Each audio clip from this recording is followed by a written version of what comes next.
प्रियं सकललोकनमस्कृतं च त्रैपुण्यवर्जितमजं विभुमाद्यमीशं वन्दे भवघ्नममरासुरसिद्धवन्द्यं नारायणं नमस्कृत्य नरं चैव नरोत्तमं देवीं सरस्वतीं व्यासं ततो जयमुदीरये। स्वस्त्यस्तु सतां ಶ್ರೀಗುರುಭ್ಯೋ ನಮಃ ಹರಿ ಓಂ. ಮಹಾಭಾರತದ ಭಗವದ್ಯಾನ ಪರ್ವದ 134ನೆಯ ಅಧ್ಯಾಯದ ಭಾಗವನ್ನು ನಾವು ನೋಡುತ್ತಾ ಇದ್ದೆವು. ಕೃಷ್ಣ ಹೇಳಬೇಕಾದ ಮುಖ್ಯ ಉಪದೇಶಗಳನ್ನೆಲ್ಲ ಅಂದ್ರೆ ಅವನು ಯಾವ ಫಸ್ಟಿಗೆ ಉಪದೇಶ ತರ ಹೇಳಿಲ್ಲ. ಅವನು ನೋಡು, ನಮ್ಮವರು ನಾವು ಒಟ್ಟಿಗಿರ್ಬೇಕು ಯಾವಾಗ್ಲೂ, ಇಲ್ಲ ಅಂದ್ರೆ ನಾವೇ ಕೈಯಾರೆ ನಮ್ಮ ಸಂಪತ್ತನ್ನ ಶತ್ರುಗಳಿಗೆ ಬಿಟ್ಟುಕೊಟ್ಟ ಹಾಗಾಗುತ್ತೆ. ಅದರಿಂದಾಗಿ ಈ ಯುದ್ಧದಲ್ಲಿ ಯಾರಿಗೂ ಶ್ರೇಯಸ್ಸಿಲ್ಲ. ಏನು ಹೇಳಿದ್ರು ಅವನಿಗೆ ಅದೆಲ್ಲ ಅರ್ಥ ಆಗ್ಲಿಲ್ಲ. ಅವನಿಗೆ ಶಂಖದಿಂದ ಬಂದರೂ ತೀರ್ಥ ಆಗ್ಲಿಲ್ಲ. ಕೆಲವೊಮ್ಮೆ ಲೋಕದಲ್ಲಿ ನಿಯಮ ಏನು, ಶಂಖದಿಂದ ಬಂದ್ರೆ ತೀರ್ಥ. ಅವನಿಗೆ ಶಂಖದಿಂದ ಬಂದ್ರು ಅದು ತೀರ್ಥ ಆಗ್ಲಿಲ್ಲ. ಯಾಕೆಂದ್ರೆ ಅವನಿಗೆ ತೀರ್ಥ ಅಂತ ಯಾವುದನ್ನು ಒಪ್ಪಿಕೊಳ್ಳುವ ಮನಸ್ಥಿತಿಯೇ ಇರಲಿಲ್ಲ. ಸ್ವತಃ ತಾಯಿ ಹೇಳಿದ್ಲು, ತಂದೆಯೂ ಹೇಳಿದ್ರು, ಎಲ್ಲರೂ ಹೇಳಿ ಆದ್ಮೇಲೂ ಅವನು ಕಟ್ಟಿ ಹಾಕುವ ಒಂದು ಯೋಚನೆ ಹಾಕಿದಾಗ ಭಗವಂತ ತನ್ನ ವಿಶಿಷ್ಟವಾದ ವಿಸ್ತಾರ ರೂಪವಾದ ವಿಶ್ವರೂಪವನ್ನ ತೋರಿದ. ಆಗ ಬಹಳ ಭಕ್ತರೆಲ್ಲ ಇಷ್ಟಪಟ್ರು. ಆದ್ರೆ ದುರ್ಯೋಧನನಿಗೆ ತಾನು ಏನ್ ಮಾಡ್ಬೇಕು ಅಂತ ಹೊಳಿಲಿಲ್ಲ. ಅಷ್ಟೊತ್ತಿಗೆ ಕೃಷ್ಣ ಅಲ್ಲಿಂದ ಹೊರಟು ಹೋದ. ಕುಂತಿ ಅವಳಿಗೊಂದು ಹೇಳ್ಬೇಕಲ್ಲ, ಹೊರಡ್ತಾ ಇದ್ದೇನೆ ಅಂತ. ನಿನ್ನಿಂದ ಮಕ್ಕಳಿಗೆ ಏನಾದ್ರೂ ಸಂದೇಶ ಇದ್ರೆ ಹೇಳಿಬಿಡು. ಅದಕ್ಕೆ ಅವಳು ವಿದುಲಾ ಅನ್ನುವಂತಹ ವೀರ ಮಾತೆಯ ಕಥೆಯೊಂದನ್ನ ಹೇಳ್ತಾ, ಬೆನ್ನು ಕೊಟ್ಟು ಬಂದ ಶತ್ರುಗಳ ಖುಷಿಗೆ ಕಾರಣನಾದಂತಹ ಸಂಜಯ ಅನ್ನುವ ಮಗನಿಗೆ ಉಪದೇಶ ಮಾಡ್ತಾ ಇದ್ದಾಳೆ. ತಪ್ಪು, ನೀನು ಹೀಗೆ ಯುದ್ಧಕ್ಕೆ ಬೆನ್ನು ತೋರಿ ಬರುವುದು ಅಂತ ಅನ್ನೋದು ಕ್ಷತ್ರ ಕುಲಕ್ಕೆ ಒಂದು ಅವಮಾನ. ಹುಟ್ಟಿಲ್ಲ ಅಂದ್ರೂ ಲೆಕ್ಕಕ್ಕಿಲ್ಲ. ಹುಟ್ಟಿದ ಮೇಲೆ ಹೀಗೆ ಬದುಕಬಾರ್ದು. ಅವರವರಿಗೆ ಅವರದ್ದೇ ಆದ ಒಂದಿಷ್ಟು ಜೀವನದ ಗುರಿ ಉದ್ದೇಶಗಳು ಇರಬೇಕು. ಅದಿದ್ರೆ ಮಾತ್ರ ಜೀವನಕ್ಕೆ ಒಂದು ಅರ್ಥ ಬರುತ್ತೆ. ನೀನು ಹೀಗೆ ಬದುಕುವುದ್ರಿಂದ ಏನೂ ಅರ್ಥ ಇಲ್ಲ ಅಂತ ಅವಳು ಚೆನ್ನಾಗಿ ಬೈತಾಳೆ. ಏನೇ ಪ್ರಯತ್ನ ಮಾಡಿಯೂ ಕೂಡ ಕೈಗೂಡದೇ ಇದ್ರೂ ಕೂಡ ನಮ್ಮ ಕೊನೆಯ ಉಸಿರಿರುವ ತನಕ ಕೂಡ ಆ ಪ್ರಯತ್ನದಲ್ಲಿ ನಾವು ಸೋಲ್ಬಾರದು ಅನ್ನುವ ಎಚ್ಚರಿಕೆಯನ್ನು ಕೊಡ್ತಾಳೆ. ಶಂಬರ ಅಂತ ಒಂದು ರಾಕ್ಷಸ, ಆದ್ರೆ ಒಂದು ಒಳ್ಳೆಯ ಅವನ ಮಾತನ್ನ ನೆನಪಿಸ್ತಾಳೆ. ಹಗಲು ರಾತ್ರಿ ಊಟಕ್ಕಾಗಿ ಎಲ್ಲೆಲ್ಲೋ ಓಡಾಡುವಂತಹ ಮನುಷ್ಯನಿಗೆ ಅಂದ್ರೆ ಎಲ್ಲ ಟ್ಯಾಲೆಂಟ್ ಇದ್ದು, ಎಲ್ಲಾ ತರದ ಗೌರವನ್ನ ಸಂಪಾದಿಸುವ ಸಾಮರ್ಥ್ಯ ಇದ್ದು ಅವನು ಆ ರೀತಿ ಬೇಡ್ಕೊಂಡು ಬದುಕ್ತಾ ಇದ್ದಾನೆ ಅಂದ್ರೆ ಅದು ಅವನ ಜೀವನದ ಅತ್ಯಂತ ಪಾಪಿಷ್ಠ ಸ್ಥಿತಿ ಅಂತ. ಯಾವ ಗುಣವೂ ಕೂಡ ಅವನ ಕೈ ಹಿಡಿಯಲ್ಲ. ಅಂದ್ರೆ ಅಷ್ಟು ಅನರ್ಥಗಳನ್ನು ಮಾಡಿದ್ದಾನೆ ಅಂತ ಅರ್ಥ ಆಗುತ್ತೆ.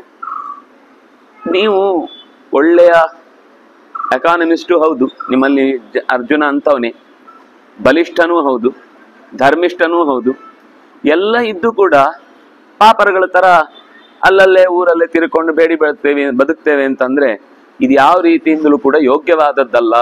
ಅದರಿಂದಾಗಿ ಒಂದು ಜೀವನವನ್ನೇ ಒಬ್ಬರ ಮೇಲೆ ಆಸರೆಯಾಗಿಟ್ಟುಕೊಂಡ ಒಂದು ಹೆಣ್ಣಿಗೆ ತನ್ನ ಎಲ್ಲ ಬದುಕನ್ನ ಕಳೆದುಕೊಂಡಾಗ ನಾನೇ ಬದುಕಿದ್ದೇನೆ, ಆದ್ರೆ ಅದಕ್ಕಿಂತ ಹೀನವಾಗಿ ಬದುಕ್ತಾ ಇದ್ದೀರಲ್ಲ ನೀವು. ನಿಮಗೆ ಹೆಂಡತಿ ಇದ್ದಾಳೆ, ಈಗ ಆರೋಗ್ಯ ಇದೆ, ಬೇಕಾದಷ್ಟು ದುಡಿಯುವ ದೇಹದಲ್ಲಿ ತಾಕತ್ತಿದೆ, ಇಷ್ಟಾಗಿ ಹೀನಾಯ ಸ್ಥಿತಿಯಲ್ಲಿ ಯಾಕೆ ಬದುಕ್ತಿದ್ದೀರಿ ನೀವು? ನಿಮಗೆ ಇದೊಂದು ಶೋಭೆ ತರುವಂತದ್ದ? ಕ್ಷತ್ರಿಯರಿಗೆ ಇದು ಹೊಂದುವಂಥದ್ದಲ್ಲ. ಈ ಅಧಿಕಾರದಲ್ಲಿ ಬರುವ ಎಲ್ಲಾ ಅರ್ಹತೆಗಳಿದ್ದೂ ಕೂಡ ದಾರಿದ್ರ್ಯದಲ್ಲಿ ಬದುಕುವುದು ಅನ್ನೋದು ಮರಣಕ್ಕಿಂತ ಹೇಯವಾದದ್ದು, ದೂರದಲ್ಲಿ ಇಡಬೇಕಾದ್ದು. ಆದ್ರಿಂದಾಗಿ ನೋಡು, ಮಕ್ಕಳು ಇವತ್ತಲ್ಲ ನಾಳೆ ಖಂಡಿತ ಸಿಂಹಾಸನದ ಸ್ಥಾನವನ್ನು ಏರಿ ನಮ್ಮ ಕುಲದ ಗೌರವವನ್ನು ಕಾಪಾಡ್ತಾರೆ ಅಂತ ನಾನು ಈ 13 ವರ್ಷಗಳ ಕಾಲವೂ ಕೂಡ ಕಾಯ್ತಾ ಬಂದಿದ್ದೇನೆ. ನನ್ನ ಸ್ಥಿತಿಯನ್ನ ಯೋಚನೆ ಮಾಡು ನೀನು. ಎಷ್ಟು ದೊಡ್ಡ ವಂಶದಲ್ಲಿ ಹುಟ್ಟಿ, ಅಂದ್ರೆ ಅವಳಿಗೆ ಯಾವತ್ತೂ ತನಗೆ ಕಷ್ಟ ಬಂದದ್ರ ಬಗ್ಗೆ ಬೇಸರ ಇರಲೇ ಇಲ್ಲ. ಆದ್ರೆ ಮಕ್ಕಳಿಗೆ ಅರ್ಥ ಆಗಿಸ್ಬೇಕಲ್ಲ. ಕೆಲವೊಮ್ಮೆ ನಮ್ಗೆ ಕಷ್ಟ ಇಲ್ಲದೆ ಇದ್ರು ಕೂಡ ಮಕ್ಕಳಿಗೆ ನಾವು ಪಡುವ ಕಷ್ಟ, ಆ ಕಷ್ಟ ನಾವು ಇಷ್ಟಪಟ್ಟಿರ್ಬೋದು, ಆದ್ರೆ ಇಷ್ಟಪಟ್ಟ ತಕ್ಷಣ ಕಷ್ಟ ಕಷ್ಟ ಅಲ್ಲ ಅಂತ ಅರ್ಥ ಅಲ್ಲ. ಮಕ್ಕಳಿಗೆ ಆ ವಿಷಯದಲ್ಲಿ ತಿಳಿಯಬೇಕಾದನ್ನ ತಿಳಿಸ್ಲೇಬೇಕು ಅಂತ ತಾಯಿ ತಾನು ಇಷ್ಟು ದಿವಸ ಕಾದ ಸಂಗತಿಯನ್ನ ಹೇಳ್ತಾಳೆ. ಒಂದು ಮಡುವಿನಿಂದ ಅಥವಾ ಒಂದು ಕೆರೆಯಿಂದ ಬಳ್ಳಿಯನ್ನ, ಅಂದ್ರೆ ಯಾವುದು ಈ ಕಮಲದ ಬಳ್ಳಿಯನ್ನ ಇನ್ನೊಂದು ಕೆರೆಗೆ ತಗೊಂಡು ಹೋಗಿ ನೆಟ್ಟಾಗ ಅದು ಎಲ್ಲ ಹೊಸತ್ತೇ ಅದಕ್ಕೆ ವಾತಾವರಣ. ಅಂತ ಹೊಸ ವಾತಾವರಣದಲ್ಲೂ ನಾನು ಇಲ್ಲ, ಕೆರೆ ಅಂತ ಒಂದು ಸಿಕ್ಕಿದೆಯಲ್ವಾ, ಉಳಿದಿದ್ದೆಲ್ಲ ಅಲ್ಲಿಯ ಹಾಗೆ ಕೆಸರಿಲ್ಲ, ಅಲ್ಲಿಯ ಹಾಗೆ ವಿಸ್ತಾರ ನೀರಿಲ್ಲ, ಅಷ್ಟು ನೀರು ಕಾಣುವುದಿಲ್ಲ, ಇದು ಯಾವುದನ್ನು ನಾನು ಲೆಕ್ಕಕ್ಕೆ ತಗೊಳ್ಳಿಲ್ಲ. ಬೆಳಿಲಿಕ್ಕೆ ಇಷ್ಟು ಅವಕಾಶ ದೇವರು ಕೊಟ್ಟಿದ್ದಾನೆ, ಇಲ್ಲಿ ಚೆನ್ನಾಗಿ ಬೆಳೆದು ಈ ಇಡೀ ಕೆರೆಯನ್ನು ಆವರಿಸಿಕೊಳ್ಳುವುದಕ್ಕೆ ಬೇಕಿರುವ ಅನುಕೂಲ ನಾನು ಪಡೆದಿದ್ದೇನೆ, ನಿಮ್ಮ ಕುಲಕ್ಕೆ ನಾನು ಬಂದಿದ್ದೇನೆ. ಬಂದ ಮೇಲೂ ನೀವೇ ಹೀಗೆ ಕೈ ಚೆಲ್ಲಿ ಮುಂದೆ ಹೋದ್ರೆ ನಾನು ಇಲ್ಲಿಯ ತನಕ ಪಟ್ಟ ಕಷ್ಟಗಳಿಗೆ ಏನು ಬೆಲೆ? ಆದ್ರಿಂದಾಗಿ ನಾನು ಪಾಂಡು ನನ್ನನ್ನು ಬಹಳ ಆದರದಿಂದ ಆತ್ಮೀಯತೆಯಿಂದ ನನ್ನನ್ನು ಕಂಡ. ದೈವವಶಾತ್ ಅವನು ಪ್ರಾಣವನ್ನು ಬಿಡಬೇಕಾಯ್ತು. ಆಗಲೂ ನಾನು ನನ್ನ ಗಂಡನ ತದ್ರೂಪಗಳು ನೀವು ಅಂತ ನಿಮ್ಮಲ್ಲಿ ನನಗೊಂದು ಆಸರೆ ಇಲ್ಲ ಅನ್ನುವ ಅತ್ಯಂತ ದೈನ್ಯ ಸ್ಥಿತಿಯನ್ನು ಮರೆತು ಕೂಡ ನಿಮ್ಮ ಮುಖ ನೋಡಿ ನಾನು ಬದುಕುವ ನಿರ್ಧಾರ ಮಾಡಿದೆ. ಇಲ್ಲ, ಬದುಕಿದ್ದಕ್ಕೆ ಅರ್ಥ ಇದೆ, ಬದುಕಲಿಕ್ಕೆ ಬೇಕಾದಷ್ಟು ಕೆಲಸ ಇದೆ, ಬದುಕಿದ್ರೆ ಅದರಿಂದ ಈ ಪರಂಪರೆಗೆ, ಒಂದು ಕ್ಷತ್ರಿಯ ಪರಂಪರೆಗೆ ಒಂದು ಯೋಗ್ಯವಾದ ವ್ಯಕ್ತಿಗಳು ಅಂತ ಬಂದಾಗ ಪ್ರಜೆಗಳು ಕ್ಷೇಮದಿಂದ ಇರ್ತಾರೆ, ನನ್ಗೆ ಯಾವ ಕ್ಷೇಮದ ಬಗ್ಗೆ ಯೋಚನೆ ಇಲ್ಲ. ಆದ್ರೆ ನಮ್ಮ ಮನೆತನದ ವ್ಯವಸ್ಥೆಯಲ್ಲಿ ಆಗುವಂತ ಯಾವುದೇ ತೊಂದರೆಗಳಿಗೆ ನಾನು ಹೊಣೆಗಾರ್ತಿ ಆಗಬಾರದು ಅಂತ ಸಹಿಸಿಕೊಂಡು ಬಂದೆ. ಒಳ್ಳೆ ಯಾರು ಪಾಂಡು ಇದ್ದಾಗ ಒಳ್ಳೆಯ ವಸ್ತ್ರಾಭರಣ, ಬೇಕಾದಷ್ಟು ಅಲಂಕಾರದ ಹೂ ಇತ್ಯಾದಿ ವಸ್ತುಗಳನ್ನ ನನಗೆ ಪಾಂಡು ಯಾವಾಗ್ಲೂ ಒದಗಿಸ್ತಾ ಇದ್ದ. ನಾನು ಅದನ್ನೆಲ್ಲ ಬಹಳ ಪ್ರೀತಿಯಿಂದ ಹುಟ್ಟು ಸಂತೋಷ ಪಡ್ತಾ ಇದ್ದೆ. ಯಾರು ಪಾಂಡುವು ಕೂಡ ಅತ್ಯಂತ ಪ್ರೀತಿಯಿಂದ ಈ ವಿಷಯದಲ್ಲಿ ನನ್ನ ಅಲಂಕಾರದ ಪ್ರಜ್ಞೆಯನ್ನು ನೋಡಿ ಸಂತೋಷ ಪಡ್ತಿದ್ದ. ಅಂಥವಳಿಗೆ ನಾನು ಇಷ್ಟೆಲ್ಲ ಮಾಡ್ಕೊಳ್ತಾ ಇದ್ದವಳಿಗೆ ಇದು ಯಾವುದು ಒಂದೇ ಕ್ಷಣಕ್ಕೆ ಮರೆಯಾಗತ್ತೆ ಎಂದಾಗ ಸಹಿಸ್ಲಿಕ್ಕಾಗತ್ತಾ? ಆದ್ರೆ ನಿಮ್ಮ ಮುಖ ನೋಡಿ ನಾನು ಅದನ್ನೆಲ್ಲ ಸಹಿಸ್ಕೊಂಡೆ, ಯಾವುದೂ ಕೂಡ ನನಗೆ ವ್ಯಥೆ ಅಂತ ಕಾಣ್ಲಿಲ್ಲ. ಆದ್ರೆ ಈಗ ಅನ್ನಿಸ್ತಿದೆ, ನನ್ನ ಪತಿಯೋ ನನ್ನನ್ನು ಬಿಟ್ಟು ಹೊರಟು ಬಿಟ್ಟ. ಅವನು ಕೊನೆಯ ಕಾಲದಲ್ಲೂ ಕೂಡ ಆಹಾರ ಇಲ್ಲದೆ ಕೃಶವಾಗಿ ಕೇವಲ ಋಷಿಗಳ ಸೇವೆ ಇದೇ ನನ್ನ ಬದುಕಿಗೆ ಸರಿಯಾದ ಮಾರ್ಗ ಅಂತ ಭಾವಿಸಿ ಅತ್ಯಂತ ಶಿಷ್ಟವಾದ ಆಚರಣೆ, ಯಾವುದೂ ಕೂಡ ಅಶಿಷ್ಟ ರೀತಿಯಲ್ಲಿ ಬದುಕಲಿಲ್ಲ. ಆದ್ರೆ ಶಾಪದ ಒಂದು ಪರಿಣಾಮದಿಂದಾಗಿ ತನ್ನ ಕ್ಷಾತ್ರದ ಬದುಕಿಗೆ ತಿಲಾಂಜಲಿ ಇತ್ತು ಕಾಡಿನಲ್ಲಿ ಬದುಕಿದ. ಈಗ ಅವನಿಗೆ ಅನಿವಾರ್ಯ ಪರಿಸ್ಥಿತಿ ಇತ್ತು, ಶಾಪದ ಅನಿವಾರ್ಯ ಪರಿಸ್ಥಿತಿ. ಅವನಿಗೇನು ದೇಹದಲ್ಲಿ ದೌರ್ಬಲ್ಯ ಇದ್ದು ಅಥವಾ ಹೆದರಿಕೆಯಿಂದ ಅಥವಾ ಯಾರಿಗೂ ಆದ್ರೂ ಕಟ್ಟು ಬಿದ್ದು ಅವನು ಅಧಿಕಾರವನ್ನ ತ್ಯಾಗ ಮಾಡಿದ್ದಲ್ಲ. ನಿಮ್ಗಂತ ಯಾವ ಸಮಸ್ಯೆಯೂ ಇಲ್ಲ. ಅವನು ಅಷ್ಟು ಇದ್ದದ್ದು ಕೂಡ ಅಲ್ಲಿ ಋಷಿಗಳಿಗೆ ಏನಾದ್ರೂ ತೊಂದರೆ ಆದಾಗ, ತಾನು ಅಕ್ರೂರವಾದ ಪ್ರಾಣಿಗಳಿಂದ ಅವರಿಗೆ ತೊಂದರೆ ಆದಾಗ ರಕ್ಷಿಸುವ ಜವಾಬ್ದಾರಿ ಹೊತ್ತುಕೊಂಡೇ ಅವರ ಕೆಲಸವನ್ನ ಮಾಡುತ್ತಿದ್ದ. ನೀವು ಅದೆಲ್ಲವನ್ನು ಬಿಟ್ಟು ಒಂದೇ ಸರ್ತಿ ಕೇವಲ ಕಾಡಿನಲ್ಲಿ ಬದುಕುವುದರಿಂದಲೇ ಶ್ರೇಯಸ್ಸು ಅನ್ನುವ ಹಾಗೆ ಬದುಕಿದ್ರೆ ನನಗೆ ಈ ನಿಮ್ಮ ಸ್ಥಿತಿಯನ್ನು ನೋಡಿ ಬದುಕಲಿಕ್ಕೆ ಯಾಕಪ್ಪ ಹೀಗೆ ಇಂಥ ಅಲೆಮಾರಿ ಜೀವನವನ್ನ ಯಾಕೆ ನಡೆಸಬೇಕು ಅಂತ ನನಗೆ ತುಂಬಾ ಪ್ರಶ್ನೆಗಳು ಕಾಡ್ತಾ ಇದೆ.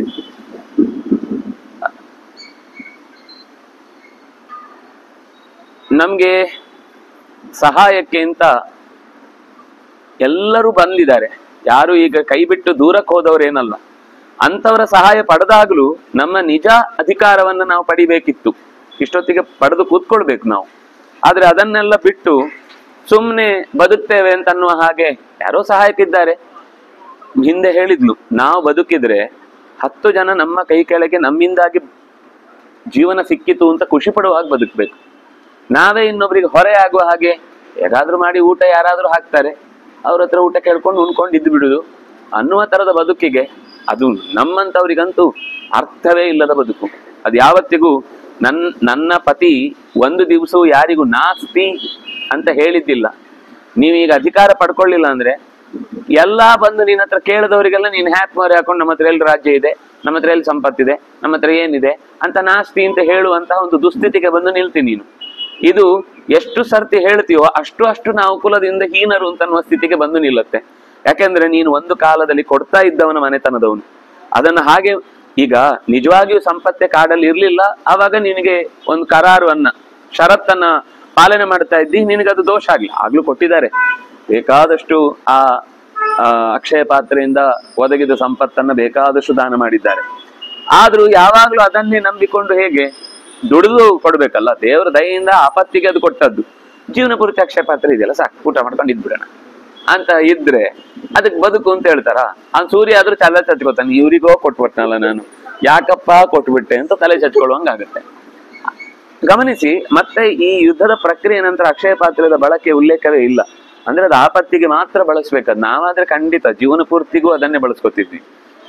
ಬೇಡ ಬೈ, ಸಾಫ್ಟ್ವೇರ್ ಕಂಪನಿ ಬೆಳಿಗ್ಗೆ ರಂಜೆ ರಾತ್ರಿ 3 ಹೊತ್ತಲ್ಲೇ ಒದ್ದಾಡ್ಕೊಂಡು ಸಾಯುದು, ಯಾಕ್ರಿ ಬೇಕು ಈ ಟೀಚರ್ ಪೋಸ್ಟ್ ಮಕ್ಕಳನ್ನು ಒದ್ದಾಡ್ಕೊಂಡು ಸಾಯುದು, ಯಾಕ್ರಿ ಈ ಗದ್ದೆ ಕೆಲಸ ಮಳೆ ಬರುತ್ತೋ ಇಲ್ಲೋ ಗೊತ್ತಿಲ್ಲ ಅಂತ ಆಕಾಶ ನೋಡ್ಕೊಂಡು ಈ ಇಲ್ಲ ಜಾಗದಲ್ಲೆಲ್ಲ ನೆಟ್ಟು ಬೀಜ ಎಲ್ಲ ಕಳ್ಕೊಳ್ಳುದು ಅಂತ ಎಲ್ಲ ಬಿಟ್ಟು ಹೇಗೆ ನೋಡಿ ನಮ್ಮ ಮನೆ ನಾವು ನೋಡಿ ದಾನ ಧರ್ಮ ಅಂದ್ರೆ ಹೆಂಗ್ ಮಾಡ್ತೀವಿ ಅಂತ, ಹಿಂಗ್ ತೆಗೆಯುವುದು ಕೊಡುದು ದುಡಿಲಿಕ್ಕಿಲ್ವೇ ಇಲ್ಲ.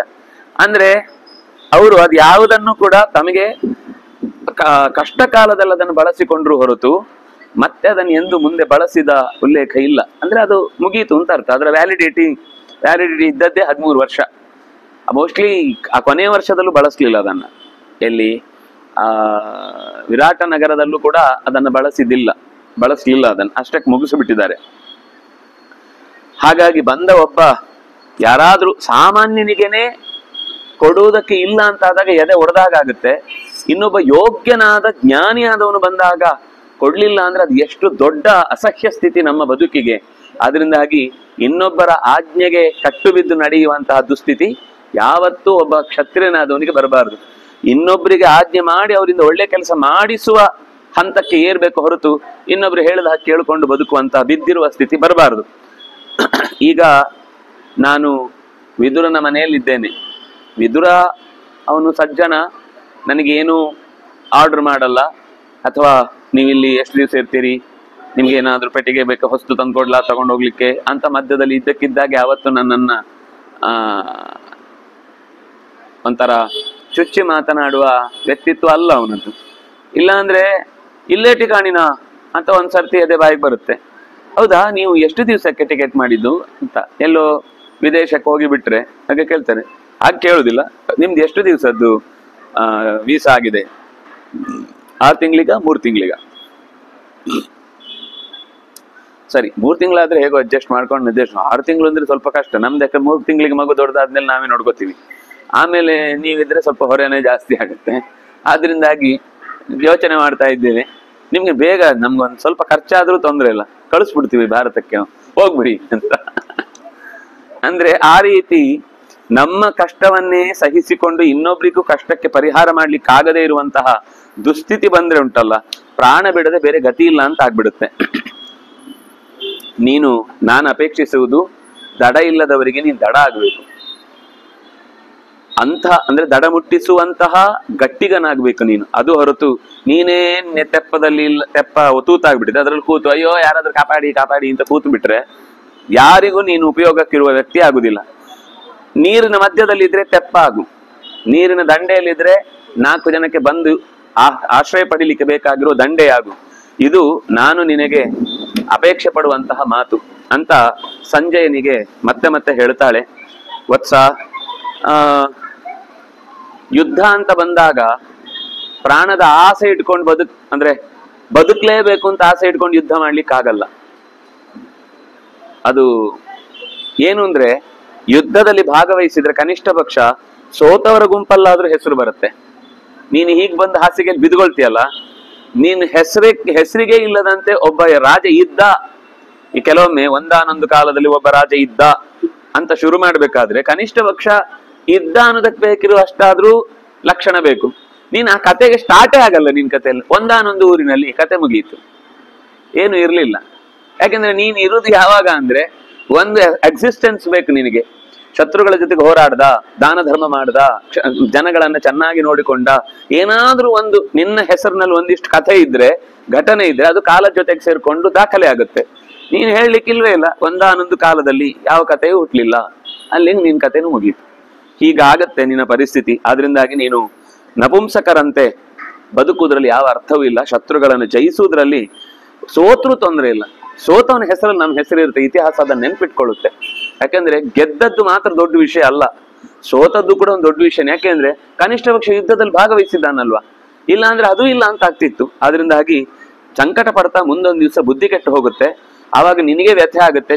ಒಳ್ಳೆ ಧರ್ಮ್ಯಮಿಮಂ ಸಂಗ್ರಾಮಂನ ಕರಿಷ್ಯಸಿ, ನೀನು ಒಂದು ವೇಳೆ ಧರ್ಮ್ಯವಾದ ಈ ಯುದ್ಧವನ್ನ ಕರಿಷ್ಯಸಿ, ಒಂದು ವೇಳೆ ಮಾಡದೆ ಹೋದ್ರೆ ನಿನ್ನ ಹೆಸರು ಮತ್ತೆ ಯಾವತ್ತೂ ಕೂಡ ಇತಿಹಾಸದ ಪುಟದಲ್ಲಿ ನೆಲೆ ಊರುವುದಿಲ್ಲ ಅಂತ ಕೃಷ್ಣ ಹೇಳಿದ ಹಾಗೆ ಇವಳು ಅದನ್ನೇ ಒತ್ತಿ ಹೇಳ್ತಾಳೆ. ನಿನ್ಗೆ ಶತ್ರುಗಳನ್ನು ಗೆಲ್ಲಿಕ್ಕಾಗುತ್ತೆ, ಮೊದಲು ಯುದ್ಧದಲ್ಲಿ ಭಾಗವಹಿಸುವುದು ಮುಖ್ಯ. ಸಾಮಾನ್ಯ ಭಾಷಣದಲ್ಲಿ ಸಾಮಾನ್ಯ ಈ ಸ್ಪರ್ಧೆ ಆದ್ಮೇಲೆ ಕೊನೆಗೆ ಅಧ್ಯಕ್ಷರು ಯಾರೋ ಹೇಳ್ತಾರೆ ನೋಡಿ ಭಾಗವಹಿಸುವುದು ಬಹಳ ಮುಖ್ಯ. ಅದು ಕೆಲವೊಮ್ಮೆ ಕ್ಲೀಶೆ ಅನ್ಸುತ್ತೆ, ಆದ್ರೆ ಅದು ಸತ್ಯ. ನೀವು ಮನೆಯಲ್ಲೇ ಕೂತದ್ದಕ್ಕಿಂತ ಕನಿಷ್ಠ ಪಕ್ಷ ಆ ಸಭೆಗೆ ಹೋಗಿ ಭಾಗವಹಿಸಿ ಸೋತ್ರು ಅಥವಾ ಅದರಲ್ಲಿ ಏನು ಪ್ರೈಸ್ ಬರದೇ ಇದ್ರು ಎಂತೆಂಥ ಮಂದಿ ಹೇಗೆ ಕಲ್ತು ಬಂದಿದ್ದಾರೆ, ಎಷ್ಟೆಷ್ಟು ತರ ಅದಕ್ಕೆ ಪೂರ್ವ ಸಿದ್ಧತೆ ಮಾಡ್ಕೊಂಡು ಬಂದಿದ್ದಾರೆ, ಏನೆಲ್ಲಾ ರೀತಿಯಲ್ಲಿ ಪ್ರೆಸೆಂಟ್ ಮಾಡಬಹುದಿತ್ತು. ನಾನು ಆ ತರದಲ್ಲಿ ಯಾವುದೂ ಮಾಡ್ಲಿಕ್ಕಾಗದೆ ಸುಮ್ನೆ ಒಂದು ಗದ್ದೆ ಓದಿ ಬಂದಲ್ವಾ ಅಂತ ಇಷ್ಟ ಆದ್ರೂ ನನ್ನ ಬಗ್ಗೆ ನಾನು ಮಾಡ್ತಾ ಇಲ್ಲ ಅಂದ್ರೆ ಏನಂದ್ರೆ ನಾನು ಅದಕ್ಕೆ ಹೋಗ್ಲಿಲ್ಲ, ಬಂದು ಹೋದ್ರೆ ನನಗೆ ಚಿಪ್ಪು ಅಲ್ಲಪ್ಪ ಕಪ್ಪು ಕೊಡ್ಬೇಕಿತ್ತು ಅಂತ ಹೆಗ್ಗಳಿಕೆಯಿಂದ ಹೇಳ್ಕೊಂಡು ಬರುವುದಾಗ್ತಿತ್ತು.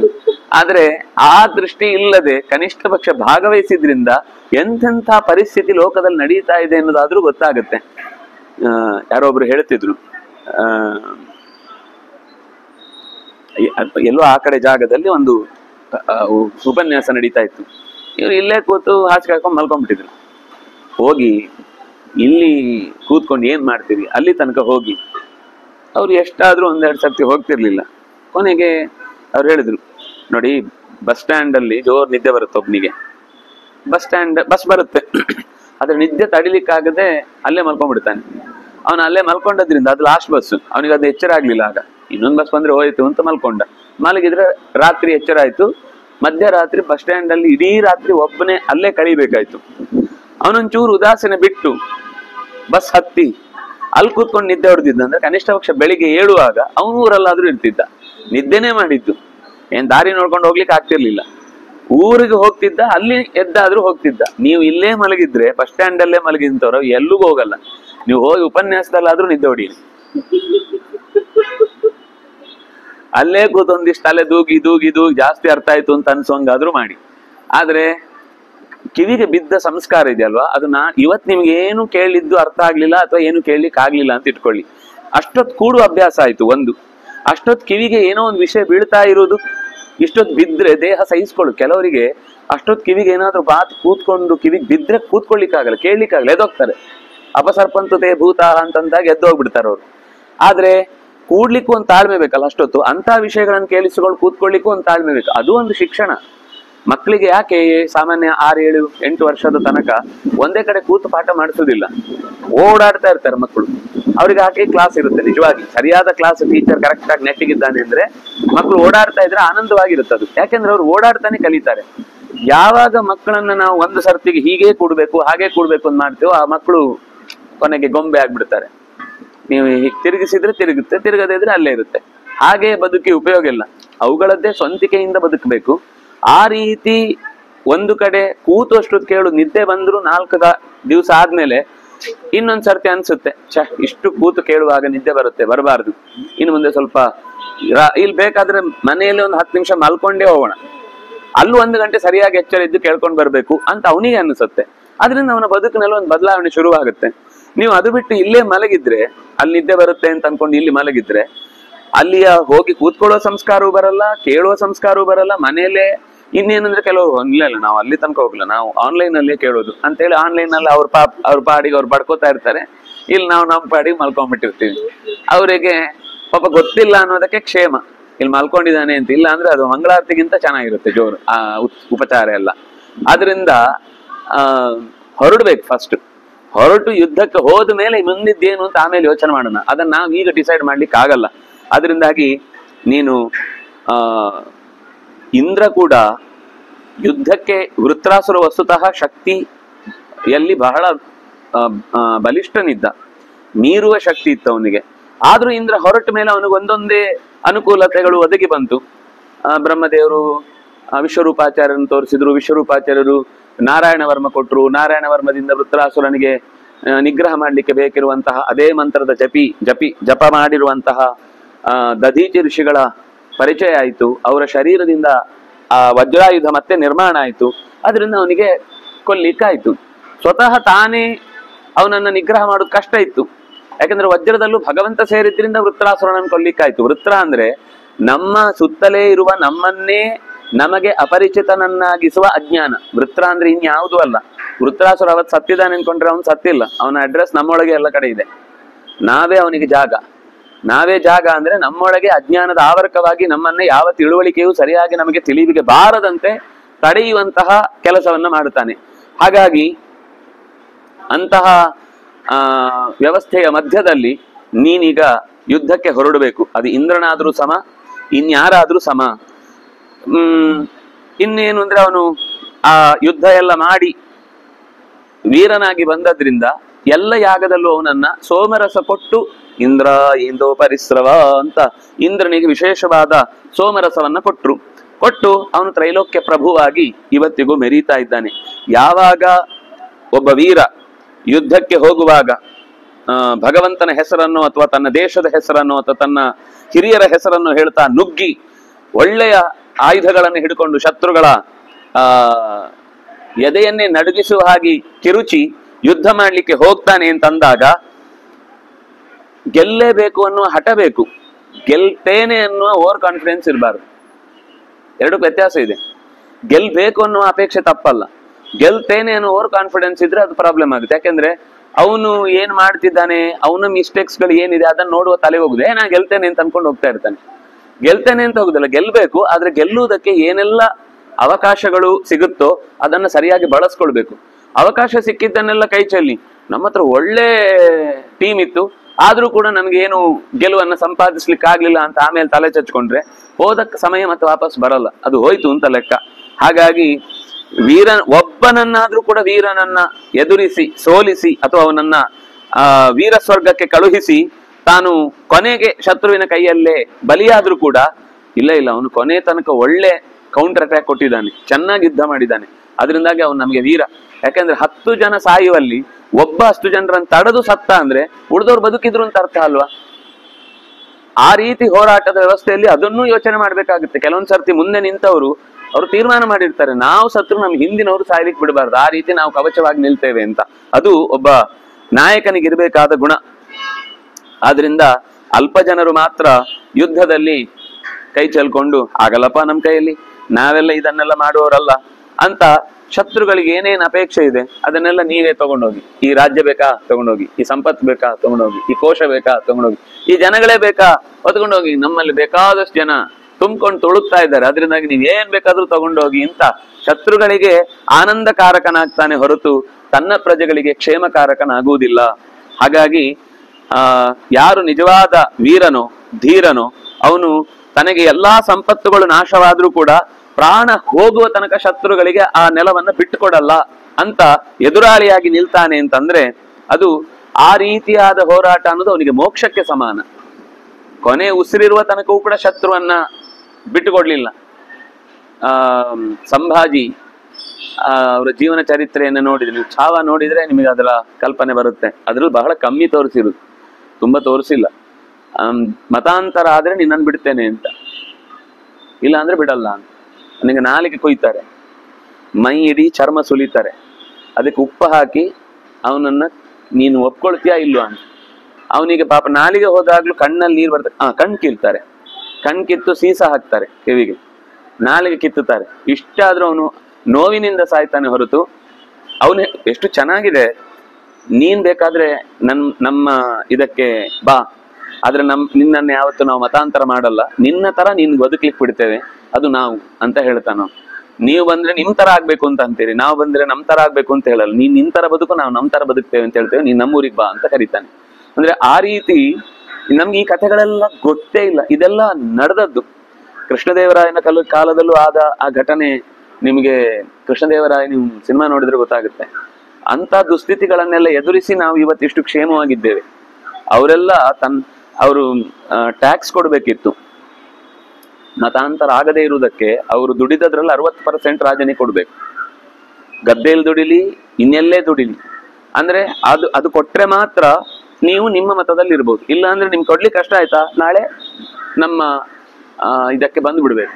ಹಾಗೇನೆ ಎಷ್ಟೋ ಕಡೆ ಪಾಪ ಅವರಿಗೆ ಇಷ್ಟಪಟ್ಟು ಹೋಗಿ ಅವರು ಬದುಕಿದ್ದಲ್ಲ, ಅವರಿಗೆ ಬದುಕ್ಲಿಕ್ಕಾಗದೆ ಟ್ಯಾಕ್ಸ್ ಒಂದು ಕಟ್ಟುದಂತ ತಪ್ಪಿಸ್ಲಿಕ್ಕೆ ಇಷ್ಟ ಆಗುತ್ತೆ ಅಂದ್ರೆ ಏನ್ ಮಾಡುದು? ಅವರ ಹೆಸರೆಲ್ಲ ನೋಡಿದ್ರೆ ನಮ್ಮ ತರನೇ ಇರುತ್ತೆ. ಇಲ್ಲೇ ಒಂದಿಷ್ಟು ಜನ ಎಲ್ಲ ಬದಿ ಬದಿಯಲ್ಲಿ ಇರ್ತಾರೆ, ಅವ್ರ ಹೆಸರು ಕೇಳಿದ್ರೆ ಬಂಡಮ್ಮ, ಕಾಳಮ್ಮ, ಬೋರಮ್ಮ ಅಂತಿದೆ ಅವ್ರ ಹೆಸರು. ಆದ್ರೆ ಅವ್ರೆಲ್ಲರೂ ಕೂಡ ಬದಲಾದಂತಹ ಮತ ಉಳ್ಳವರು. ಅವ್ರಿಗೆ ಆದ್ರೆ ಪಾಪ ಅದ್ರ ಬಗ್ಗೆ ಏನು ಗೊತ್ತಿಲ್ಲ. ಪಾಡಿ ಕೆಲಸ ಎಲ್ಲೋ ಈಗ್ಲೂ ಕೆಲಸ ಮಾಡ್ಕೊಂಡು ಮದುವೆ ಮನೆಯಲ್ಲೋ ಇನ್ನೆಲ್ಲೋ ಪಾತ್ರ ತೊಳೆಯುದು ಅಂತ ಇಂಥ ಕೆಲಸ ಮಾಡ್ಕೊಂಡು ಬದುಕ್ತಾ ಇದ್ದಾರೆ. ಅವ್ರ ಪಾಡಿಗೆ ಅವ್ರು ಇದ್ದಾರೆ. ಎಲ್ಲಿ ದಾರಿ ಜಾಗ ಸಿಗುತ್ತೋ ಅಲ್ಲೊಂದು ಜೋಪಡಿ ಹಾಕಿ ಬದುಕ್ತಾರೆ. ಅವರಿಗೆ ಜೀವನವೇ ಅಷ್ಟು. ಅಂದ್ರೆ ಅಂತವರೆಲ್ಲ ಟ್ಯಾಕ್ಸ್ ಕಟ್ಟುದು ಹೇಗೆ? ಬದಲಾಗ್ಲೇಬೇಕಾಗುತ್ತೆ. ಒಂದೋ ಬದುಕಬೇಕು, ಒಂದೋ ಬದಲಾಗ್ಬೇಕು. ಬದುಕಬೇಕು ಅಂತಂದ್ರೆ ದುಡ್ಡಿರ್ಬೇಕು, ನಮ್ ತರ ಬದುಕಬೇಕು, ಇಲ್ಲ ಬದಲಾಗ್ಬೇಕು. ಅದೆರಡು ಇಲ್ಲ ಅಂದ್ರೆ ಪ್ರಾಣ ಬಿಡ್ಬೇಕು. ಯಾರಿಗಾದ್ರೂ ಜೀವ ಆಸಕ್ತಿ ಇದ್ದೇ ಇರುತ್ತಲ್ಲ ಬದುಕಬೇಕು ಅಂತ. ಹಾಗಾಗಿ ನೀನು ಪ್ರಾಣ ಹೋಗುವ ಸ್ಥಿತಿ ಬಂದಾಗಲೂ ಶತ್ರುಗಳಿಗೆ ನಿನ್ನ ಸೋಲನ್ನ ಒಪ್ಪಿಕೊಳ್ಳದೆ ನೀನು ಇರ್ತಿ ಅಂತಂದ್ರೆ ಅದು ನಿಜವಾಗಿಯೂ ಕೂಡ ಸ್ವರ್ಗಕ್ಕೆ, ಮೋಕ್ಷಕ್ಕೆ ಸಮಾನವಾದಂತಹ ನಿನ್ನ ಕರ್ತವ್ಯವಾಗಿ ಬಿಡುತ್ತೆ ಅಂತ ಹೀಗೆ ಹೇಳಿ, ನೀನು ಈ ಕ್ಷಣಕ್ಕೆ ಸಿಂಧು ದೇಶದಿಂದ ಈಚೆಗೆ ಬಂದಿದ್ದಾನೆ ಅಂದ್ರೆ ಎರಡು ಮುಖ್ಯ ಭಾಗಗಳನ್ನು ಅವ್ರು ಕಳ್ಕೊಂಡಿದ್ದಾರೆ. ಅದನ್ನು ಪಡೆಯುವ ತನಕ ನೀನು ಹೋರಾಡ್ತೇನೆ ಅಂತ ಛಲ ಹಿಡ್ಕೋ. ಅದಕ್ಕೆ ಸೂಕ್ಷ್ಮವಾದ ಕೆಲವು ಅಂಶಗಳನ್ನೆಲ್ಲ ಹಿಂದೆ ಹೇಳಿದಾಳವಳು. ಅವರಲ್ಲೂ ಕೂಡ ನಮ್ಮಲ್ಲಿ ಹೇಗೆ ಭಿನ್ನಾಭಿಪ್ರಾಯ ಮಂದಿ ಇರ್ತಾರೋ ಅವರು ಇರ್ತಾರೆ. ಅವರನ್ನ ಸಹವಾಸ ಮಾಡು, ಅವರ ವೀಕ್ನೆಸ್ ತಿಳ್ಕೊ. ಶತ್ರುಗಳಿಗೆ ಹೇಗೆ ಹೊಡಿಬೇಕು ಹಾಗೆ ಹೊಡಿಬೇಕು. ಯಾವಾಗ್ಲೂ ನೇರ ಮೂಗಿಗೆ ಮೂಗು ತಾಗಿಸುವ ಹಾಗೆ, ಎದೆಗೆ ಎದೆ ಕೊಟ್ಟು ತಾಗಿಸುವ ಹಾಗೆ ಹೋರಾಡಬೇಕು ಅಂತಿಲ್ಲ. ಅವರ ಶಕ್ತಿಯನ್ನ ಕಮ್ಮಿ ಮಾಡ್ತಾ ಬಂದು ಒಂದ್ಸರ್ತಿ ದಾಳಿ ಮಾಡುವುದು ಕೂಡ ಒಂದು ಕ್ಷಾತ್ರಕ್ಕೆ ಬೇಕಿರುವಂತಹ ಕ್ಷೇಮ ರಾಜ್ಯಕ್ಕಾಗಿ ಮಾಡಬೇಕಾದ ಕರ್ತವ್ಯ. ಅದರಿಂದಾಗಿ ಶತ್ರುಗಳಿಗೆ ಭಯವನ್ನ ಹೆಚ್ಚಿಸುವ ನಿನ್ನ ಧೀರೋದ್ಧಾತ ನಡೆಯನ್ನು ನೀನು ತೋರಬೇಕು. ನೀನ್ ದೀನನಾಗಿ ಬಿಟ್ರೆ ಶತ್ರುಗಳಿಗೆ ಮತ್ತೂ ಹುಮ್ಮಸ್ಸು ಜಾಸ್ತಿ ಆಗುತ್ತೆ. ನಾವು ಅವರಲ್ಲಿ ಯಾರಿಗೂ ಕೂಡ ಯುದ್ಧ ಮಾಡುವ ಶಕ್ತಿಲಿ ಈಗೆಲ್ಲ ಸುಟ್ಟು ಭಸ್ಮವಾಗಿ ಹೋಗಿದ್ದಾರೆ, ಸಂಪತ್ತು ಇಲ್ಲ, ಹೊಸ ಸೈನ್ಯವನ್ನ ಕೂಡ್ ಹಾಕುವಷ್ಟು ಅವರಿಗೆ ತಾಕತ್ತು ಇಲ್ಲ. ಅದರಿಂದಾಗಿ ನಾವು ಮತ್ತು ಮುಂದುವರಿಯುವುದು ಸರಿ ಅಂತ. ಕೆಲವೊಂದ್ಸಲ ಏನಾಗುತ್ತೆ ಅಂದ್ರೆ ಶತ್ರುಗಳನ್ನ ಅಳಿಬೇಕು ಅಂತ ಸೋಲ್ತಾರೆ ಸ್ವಲ್ಪ ಭಾಗದಲ್ಲಿ. ಆಗ ಅವ್ರು ಏನ್ ಅನ್ಕೋತಾರೆ ಅಂದ್ರೆ ಇದಿಷ್ಟನ್ನು ಸೋಲಿಸ್ಬೋದು ಅಂತ. ಆದ್ರೆ ನೆಕ್ಸ್ಟ್ ಲೆವೆಲ್ ಅಲ್ಲಿ 2 ಪಟ್ಟು ಸೈನ್ಯ ಇಟ್ಟಿರ್ತಾರೆ. ಯಾವಾಗ ಅವ್ರು ಆತರ ದಾಳಿ ಮಾಡಿದಾಗ ಮೊದಲನೇ ಅಷ್ಟೇ ಸುಲಭ ತುತ್ತು ಸಿಗುತ್ತೆ ಅಂತ ಅನ್ಕೊಳ್ತಾರೋ, 2ನೇ ಸರ್ತಿ ಡಬಲ್ ಅಟ್ಯಾಕ್ ಮಾಡಿ ಅವ್ರದನ್ನೇ ವಾಶ ಮಾಡ್ಕೊಳ್ತಾರೆ. ಇದೆಲ್ಲ ಒಂದ್ಸರ್ತಿ ಏನು ಸಣ್ಣ ಮೀನ್ ಕೊಟ್ಟು ದೊಡ್ಡ ಮೀನ್ ತಗೊಳ್ಳೋದು ಅಂತ. ಸಣ್ಣ ಮೀನನ್ನ ಇದಕ್ಕೆ ಹಾಕಿ ಗಾಳಕ್ಕೆ ಹಾಕಿ ಬಿಟ್ರೆ ಅದ ಬಲೆ ಒಳಗೆ ಸಿಕ್ಕಾಕೊಳ್ಳುತ್ತೆ, ದೊಡ್ಡ ಮೀನ್ ಸಿಗುತ್ತೆ. ಸಣ್ಣದನ್ನ ಕಳ್ಕೊಂಡಿರ್ತು ಅಂದ್ರೆಲ್ಲ ದೊಡ್ಡದು ಪಡಿಬೇಕು ಅಂತ ಅನ್ನುವಂತಹ ಯೋಚನೆಯಲ್ಲಿ ಯುದ್ಧ ಮಾಡುವಂತದ್ದಿರುತ್ತೆ. ಅದೆಲ್ಲ ಬುದ್ಧಿವಂತಿಕೆಯಿಂದ ಶತ್ರುಗಳ ಉತ್ಸಾಹವನ್ನು ಕುಗ್ಗಿಸುವ ಕಾರ್ಯ. ಅದನ್ನು ಮಾಡಬೇಕು ಅಂತಂದ್ರೆ ನೀನು ನಿಜವಾಗಿಯೂ ಕೂಡ ಧೈರ್ಯವಂತನಾಗ್ಬೇಕು. ಧೈರ್ಯ ಇಲ್ಲದೆ ಧೈರ್ಯಂ ಸರ್ವತ್ರ ಸಾಧನಂ. ಆದ್ರೆ ವಿವೇಕದಿಂದ ಕೂಡಿದ ಧೈರ್ಯ ಇರಬೇಕು, ಹುಂಬ ಧೈರ್ಯ ಅಲ್ಲ. 2 ತರದ ಧೈರ್ಯ ಇದೆ. ಧೈರ್ಯ ಉಂಟು ಅಂತೇಳಿ ಸೀದಾ ಹಾರ್ಬಿಡುದಲ್ಲ. ಧೈರ್ಯ ಉಂಟು ಅಂತ ಅಂದ್ರೆ ಸೀದಾ ಆ ಮರಕ್ಕೆ ಹಾರ್ಬೇಕು, ಮರ ಹಿಡ್ಕೊಂಡು ಆಮೇಲೆ ಕೆಳಗಿಳಿಬೇಕು. ಅದನ್ನ ಯೋಚನೆ ಮಾಡಿ ಹಾರ್ಬೇಕು ಹೊರತು ಧೈರ್ಯ ಅಂತ ಹೇಳಿ ಚೂರು ಮುಂದೆ ಹಿಂದೆ ಏನು ಅಂತ ಯೋಚನೆ ಮಾಡದೆ ನಾಯಿಗಳು ಅಟ್ಯಾಕ್ ಮಾಡ್ತಾ ಇದೆ ಅಂತ ಸೀದಾ ಹೋಗ್ಬಿಡುದು ನಾಯಿ ಮಧ್ಯಕ್ಕೆ ಕಚ್ಚಿಸ್ಕೊಂಡು ಆಮೇಲೆ ಎಮ್ಮೆ ಅನ್ಕೊಂಡು ಹೋಗುದು. ಅದಲ್ಲ ಧೈರ್ಯ ಅಂದ್ರೆ. ಧೈರ್ಯ ಅಂದ್ರೆ ಅದನ್ನ ಎದುರಿಸಿದಾಗ ಮಾಡಿ ಸುಮ್ನೆ ನಿಂತು ಬಿಡ್ಬೇಕಷ್ಟೇ. ಆಗ ಅವುಗಳು ಅಟ್ಯಾಕ್ ಮಾಡಲ್ಲ. ನಾವು ಸುಮ್ನೆ ನಿಂತು ಬಿಟ್ರೆ ಅವುಗಳು ಇವ್ರು ಇದೇನೋ ಪ್ಲಾನ್ ಮಾಡ್ತಾ ಇದೆ ಅಂತ ಅನ್ಕೊಂಡು ಅವುಗಳು ಸುಮ್ನೆ ನಿಂತು ಬಿಡ್ತಾರೆ. ಯಾವಾಗ್ಲೂ ನಾಯಿ ಅಟ್ಟಿಸ್ಕೊಂಡು ಬರ್ತಾ ಇದೆ ಅಂದ್ರೆ ಓಡಬಾರ್ದು. ಓಡಿದ್ರೆ ಅವುಗಳಿಗೆ ನನ್ಗಿಂತ ಅದಕ್ಕೆ ಹೆಸರೇ ಓಡುವ ನಾಯಿ, ಓಡುವ ಪ್ರಾಣಿ ಅಂತ. ಶ್ವ ಅಂದ್ರೆ ಶ್ರೀ ಗತಿ ಗತ್ಯೋಹೋ ಅಂತ. ಓಡುವುದೇ ಅದರ ಸ್ವಭಾವ. ಶ್ವಯತೆ ಇತಿ ಶ್ವ. ನೋಡಿ ಓಡಾಡ್ತಾ ಇರುತ್ತೆ ನಾಲಿಗೆ ಹೊರಗೆ ಹಾಕೊಂಡು. ಎಲ್ಲೋ ತುಂಬಾ ಸಾಕಾದಾಗ ಮಾತ್ರ ಮಲ್ಕೊಳ್ಳೋದು. ಇಲ್ಲ ಅಂದ್ರೆ ಅವುಗಳಿಗೆ ನಿಧಾನಕ್ಕೆ ನಡೆದ ಅಭ್ಯಾಸವೇ ಕಮ್ಮಿ, ಓಡಾಡ್ತಾ ಇರುತ್ತೆ. ಅದರ ಸ್ವಭಾವನೇ ಹಾಗೆ. ಆದ್ರಿಂದಾಗಿ ಅದಕ್ಕೆ ನೀವು ಓಡ್ತಾ ಇದ್ದೀರಿ ಅಂದ್ರೆ ಖುಷಿ ಆಗ್ಬಿಡುತ್ತೆ. ನಾ ಓಡೋನ್ ಸಿಕ್ಕಿದ್ನ ನಾವು ಹಿಂದಿಂತೆ ಓಡೋಣ ಅಂತ. ಅದು ಪ್ರಾಕ್ಟೀಸ್ ಚೆನ್ನಾಗುತ್ತೆ ಅಂತ. ನಾಯಿ ಅಟ್ಟಿಸ್ಕೊಂಡ್ ಬಂದ್ರೆ ಓಡ್ಬಾರ್ದು, ನಿಂತು ಬಿಡ್ಬೇಕು. ಹಾಗೆ ಶತ್ರುಗಳು ಅಟ್ಟಿಸ್ಕೊಂಡು ಬಂದ ತಕ್ಷಣ ನಾವು ಓಡ್ತಾ ಇದ್ದೇವೆ ಅಂದ್ರೆ ಅವರಿಗೆ ನಮ್ಮ ವೀಕ್ನೆಸ್ ಅರ್ಥ ಆಗುತ್ತೆ. ನಾವು ನಿಂತ್ವಿ ಅಂದ್ರೆ ಅವ್ರು 1 ಸೆಕೆಂಡ್ ಯೋಚನೆ ಮಾಡ್ತಾರೆ, ಯಾಕೆ ನಿಂತಿರ್ಬೋದು, ಏನಾದ್ರೂ ಪ್ಲಾನ್ ಇದೆಯಾ, plan A, plan B, plan C, ಎಲ್ಲಿ ಏನಿಟ್ಟಿದ್ದಾರೆ, ಯಾವ್ಯಾವ ಕಡೆಯಿಂದ ಯಾವ್ಯಾವ ಯುದ್ಧಗಳನ್ನು. ಇಲ್ಲಿ ತನಕ ಅವ್ರು ಯಾವಾಗ್ಲೂ ಹೆದರ್ಕೊಂಡು ಹೋಗ್ತಾ ಇದ್ರು. ಇಲ್ಲಿ ನಿಂತಿದ್ದಾರೆ ಅಂದ್ರೆ ಬಹುಶಃ ಇಲ್ಲೇನೋ ಪ್ಲಾನ್ ಮಾಡಿರ್ಬೇಕು ಅಂತ ಸ್ವಲ್ಪ ಹಿಂದೆ ಸರಿತಾರೆ. ಹಾಗೆ ಶತ್ರುಗಳ ಉತ್ಸಾಹವನ್ನು ಕುಗ್ಗಿಸುವುದಕ್ಕೆ ಬೇಕಿರುವಂತ ಕೆಲಸ ಮಾಡು.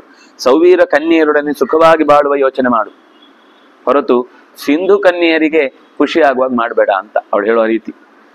ಇದು ಸುವೀರ ದೇಶ. ಸುವೀರ ದೇಶದ ಹೆಣ್ಮಕ್ಳೆಲ್ಲ ನಮ್ಮ ರಾಜ ಅಂತ ಹೆಮ್ಮೆ ಪಡುವಾಗ ಮಾಡು. ಸೌವೀರ ದೇಶದ ಹೆಣ್ಮಕ್ಳು ನಿನ್ನನ್ನ ಬಂಧಿಸಿ ಕರ್ಕೊಂಡು ಹೋಗುವಾಗ ಅವರೆಲ್ಲ ಚಪ್ಪಾಳೆ ತಟ್ತಾರೆ. ನಮ್ಮ ರಾಜ ಹೇಗೆ ಗೆದ್ದ ನೋಡಿ, ಆಳಾಗಿ ಬಿಡುಗಡೆಗೆ ಬೇಡ್ಕೊಳ್ಳುವಂತ ಸ್ಥಿತಿಗೆ ಬಂದಂತ ಈ ರಾಜನನ್ನು ನೋಡಿ ಅಂತ ನಮ್ಮನ್ನು ನೋಡಿ ಕೇಕೆ ಹಾಕಿ ನಗುವ ಹಾಗೆ ಅವರಿಗೆ ಖುಷಿ ಪಡುವ ಹಾಗೆ ಬದುಕಬೇಡ, ನಮ್ಮ ಹೆಣ್ಮಕ್ಳಿಗೆ ಖುಷಿ ಪಡುವ ಹಾಗೆ ಬದುಕು ಅಂದ್ರೆ ಅವಳು ಎಲ್ಲಾ ತರದ, ಕೆಲವರಿಗೆ ಪ್ರಸಿದ್ಧಿಯಿಂದ ಖುಷಿ ಆಗುತ್ತೆ, ಕೆಲವರಿಗೆ ಅಭಿಮಾನದಿಂದ ಖುಷಿ ಆಗುತ್ತೆ, ಕೆಲವರಿಗೆ ಈ ಯುದ್ಧದಲ್ಲಿ ಹೋರಾಡಿ ಗೆದ್ದೆ ಅನ್ನುವಂತಹ ಒಂದು ಮದದಿಂದ ಖುಷಿ ಆಗುತ್ತೆ. ಅಂದ್ರೆ ಇದೆಲ್ಲ ಸೈಕಾಲಜಿ. ಯಾರಿಗೆ ಯಾವುದರಿಂದ ಹೆಚ್ಚು ಆನಂದ ಆಗುತ್ತೋ ಆ ಕಾರ್ಯ ಮಾಡಿದಾಗ ಆ ಕಾರ್ಯದ ಮೂಲಕ ನಿನಗೆ ಗೆಲುವಾಗುತ್ತೆ ಅಂತ ಹೇಳಿದಾಗ ಅವರು ಜಾಗೃತರಾಗ್ತಾರೆ. ಹಾಗೆ ಅವಳು ಎಲ್ಲಾ ತರದ್ದು ಹೇಳ್ತಾಳೆ. ಪ್ರಜೆಗಳಿಗೆ ಖುಷಿ ಆಗುತ್ತೆ, ಇಲ್ಲಿರುವ ನಿನ್ನ ಅಭಿಮಾನಿ ವರ್ಗಕ್ಕೆ ಖುಷಿ ಆಗುತ್ತೆ, ಜನಗಳು ನಿನ್ನನ್ನು ಇಷ್ಟಪಡ್ತಾರೆ, ಮಂತ್ರಿ ಮಾಗದರೆಲ್ಲ ನಮಗೊಬ್ಬ ಒಳ್ಳೆ ರಾಜ ಸಿಕ್ಕಿದ, ನಾವು ಇವನನ್ನು ನಂಬಿಕೊಂಡು ದೊಡ್ಡ ಪ್ರಾಜೆಕ್ಟ್ ಹಾಕೊಳ್ಬಹುದು, ನೆಕ್ಸ್ಟ್ ಇನ್ನೇನಾದ್ರೂ ಸಮಸ್ಯೆ ಬಂದಾಗ ಯುದ್ಧಕ್ಕೆ ತಯಾರಿ ನಡೆಸ್ಬೋದು, ರಕ್ಷಣಾ ವ್ಯವಸ್ಥೆಗೆ ಇನ್ನಷ್ಟು ಹೆಚ್ಚು ಬಲ ತರಬಹುದು ಅಂತ ನಂಬಿ ಸೈನಿಕರು ಕೂಡ ರಾಜನನ್ನು ಬಹಳ ನಂಬಿ ಬರ್ತಾರೆ. ಯಾವಾಗ ಹೋಗುವಾಗ ಕವಚ ಕೊಡಿ ಅಂದ್ರೆ ಬಟ್ಟೆ ಕೊಟ್ಬಿಟ್ರೆ ಹೋಗಿ ಯುದ್ಧ ಮಾಡಿ ಅಂತ ಏನ್ ಮಾಡುದು? ಚಳಿ ತಡ್ಕೋಬಹುದು, ಬುಲೆಟ್ ಹೆಂಗ್ ತಡ್ಕೊಳ್ಳುತ್ತೆ ಅಥವಾ ಬಾಣೆ ಹೆಂಗ್ ತಡ್ಕೊಳ್ಳುತ್ತೆ, ಅದಕ್ಕೆ ಬೇಕಾದ ವ್ಯವಸ್ಥೆ ಆಗ್ಬೇಕಲ್ಲ. ಯಾವಾಗ್ಲೂ ಲೀಡರ್ಶಿಪ್ ಚೆನ್ನಾಗಿದ್ರೆ ಮಾತ್ರ ರಕ್ಷಣಾ ವ್ಯವಸ್ಥೆಗೆ ಬಲ ಬರುತ್ತೆ. ಲೀಡರ್ಶಿಪ್ ಚೆನ್ನಾಗಿಲ್ಲ ಅಂದ್ರೆ ರಕ್ಷಣಾ ವ್ಯವಸ್ಥೆಯಲ್ಲಿ ಎಷ್ಟೇ ಸಾಮರ್ಥ್ಯ ಇದ್ರೂ ಕೂಡ ಅದನ್ನು ಯೋಗ್ಯವಾದ ಕಾಲದಲ್ಲಿ ಯೋಗ್ಯವಾದ ರೀತಿಯಲ್ಲಿ ಬಳಕೆ ಮಾಡ್ಲಿಕ್ಕೆ ಬರಲಿಲ್ಲ ಅಂತ ಅದು ಅವ್ಯವಸ್ಥೆ ಸ್ಥಿತಿಗೆ ಒಳಗಾಗುತ್ತೆ. 1940ರಲ್ಲಿ ಸುಮಾರು 700 ಎಕರೆ ಜಾಗ ಕೊಟ್ಟು ಮೈಸೂರಿನ ಅರಸರು ಹೆಚ್ಚೆಯಲಿಗೆ ಕೆಲಸ ಕೊಟ್ಟಿದ್ರು. ಆಗ ಸುಮಾರು 40 ಸಂಖ್ಯೆ ಚೂರಾಚೆ ಈಚೆ ಇರ್ಬೋದು ಅಷ್ಟು ವಿಮಾನಗಳನ್ನು ತಯಾರಿಸಿ ಬ್ರಿಟಿಷರಿಗೆ ಯುದ್ಧಕ್ಕೆ ಕೊಟ್ಟಿದ್ದಾರೆ. ಒಂದು ವೇಳೆ ಆ ಸ್ಥಿತಿ ಕಂಟಿನ್ಯೂ ಆಗಿದ್ರೆ ಇವತ್ತು ನಾವು ಯಾರ ಹತ್ರನೂ ವಿಮಾನ ಕೇಳಬೇಕಾದಿರ್ಲಿಲ್ಲ. ಮತ್ತೆ 50-60 ವರ್ಷ ಅದನ್ನ ರಷ್ಟು ಹಿಡಿಯುವಾಗ ಮಾಡಿದ್ರು. ಆ ಕಂಪನಿಯನ್ನು ಕೆಲಸನೇ ಮಾಡ್ಲಿಕ್ಕೆ ಬಿಡ್ಲಿಲ್ಲ. ಅದಕ್ಕೆ ರಾಜಕೀಯ ನೇತೃತ್ವ ನಾವು ಏನು ಅಂದ್ರೆ ನೀವು ಆಮದು ಮಾಡಿಕೊಂಡ್ರೆ ಅಂದ್ರೆ ಬೇರೆ ದೇಶದಿಂದ ತಗೊಂಡ್ರೆ ನೀವು ಟೆಂಡರ್ ಹಾಕಿ ಅದರಲ್ಲಿ ಕಮಿಷನ್ ಹೊಡಿಬಹುದು. ಇದು ನಮ್ದೇ ಆದಾಗ ನೀವು ಇದಕ್ಕೆ ಇನ್ವೆಸ್ಟ್ ಮಾಡಿ ಇದರಲ್ಲಿ ಇವರನ್ನೆಲ್ಲ ಸಾಕಬೇಕು, ಇವರೆಲ್ಲ ಮಾಡ್ಬೇಕು ಅಂತೆಲ್ಲ 1000 ಸಮಸ್ಯೆ ಇರುತ್ತೆ. ಅದ್ರಲ್ಲಿ ಪ್ರಾಬ್ಲಮ್ ಅವ್ರಿಗೆ ಯಾವತ್ತು ಇಲ್ಲಿವರೆಗೂ ಅರ್ಥ ಆಗ್ಲಿಲ್ಲ. ಅಮೆರಿಕ ಯಾಕೆ ಶಸ್ತ್ರಾಸ್ತ್ರ ಪೂರೈಕೆ ಮಾಡುತ್ತೆ? ಅದು ಒಂದು ವ್ಯಾಪಾರ ಹೊರತು. ಎರಡನೇದು, ಅದರಲ್ಲಿ ಬೇಕಾದಷ್ಟು ಸೂಕ್ಷ್ಮ ಇಂಟೆಲಿಜೆನ್ಸ್, ಅವ್ರು ನಮ್ಮ ದೇಶದ ಮಾಹಿತಿಗಳನ್ನು ತೆಗೆದುಕೊಳ್ಳಿಕ್ ಬೇಕಾಗಿರುವಂತದ್ದನ್ನು ಅದ್ರಲ್ಲಿ ಬಳಸ್ಬೋದು ಅವರು ಬೇಕಂದಾಗ.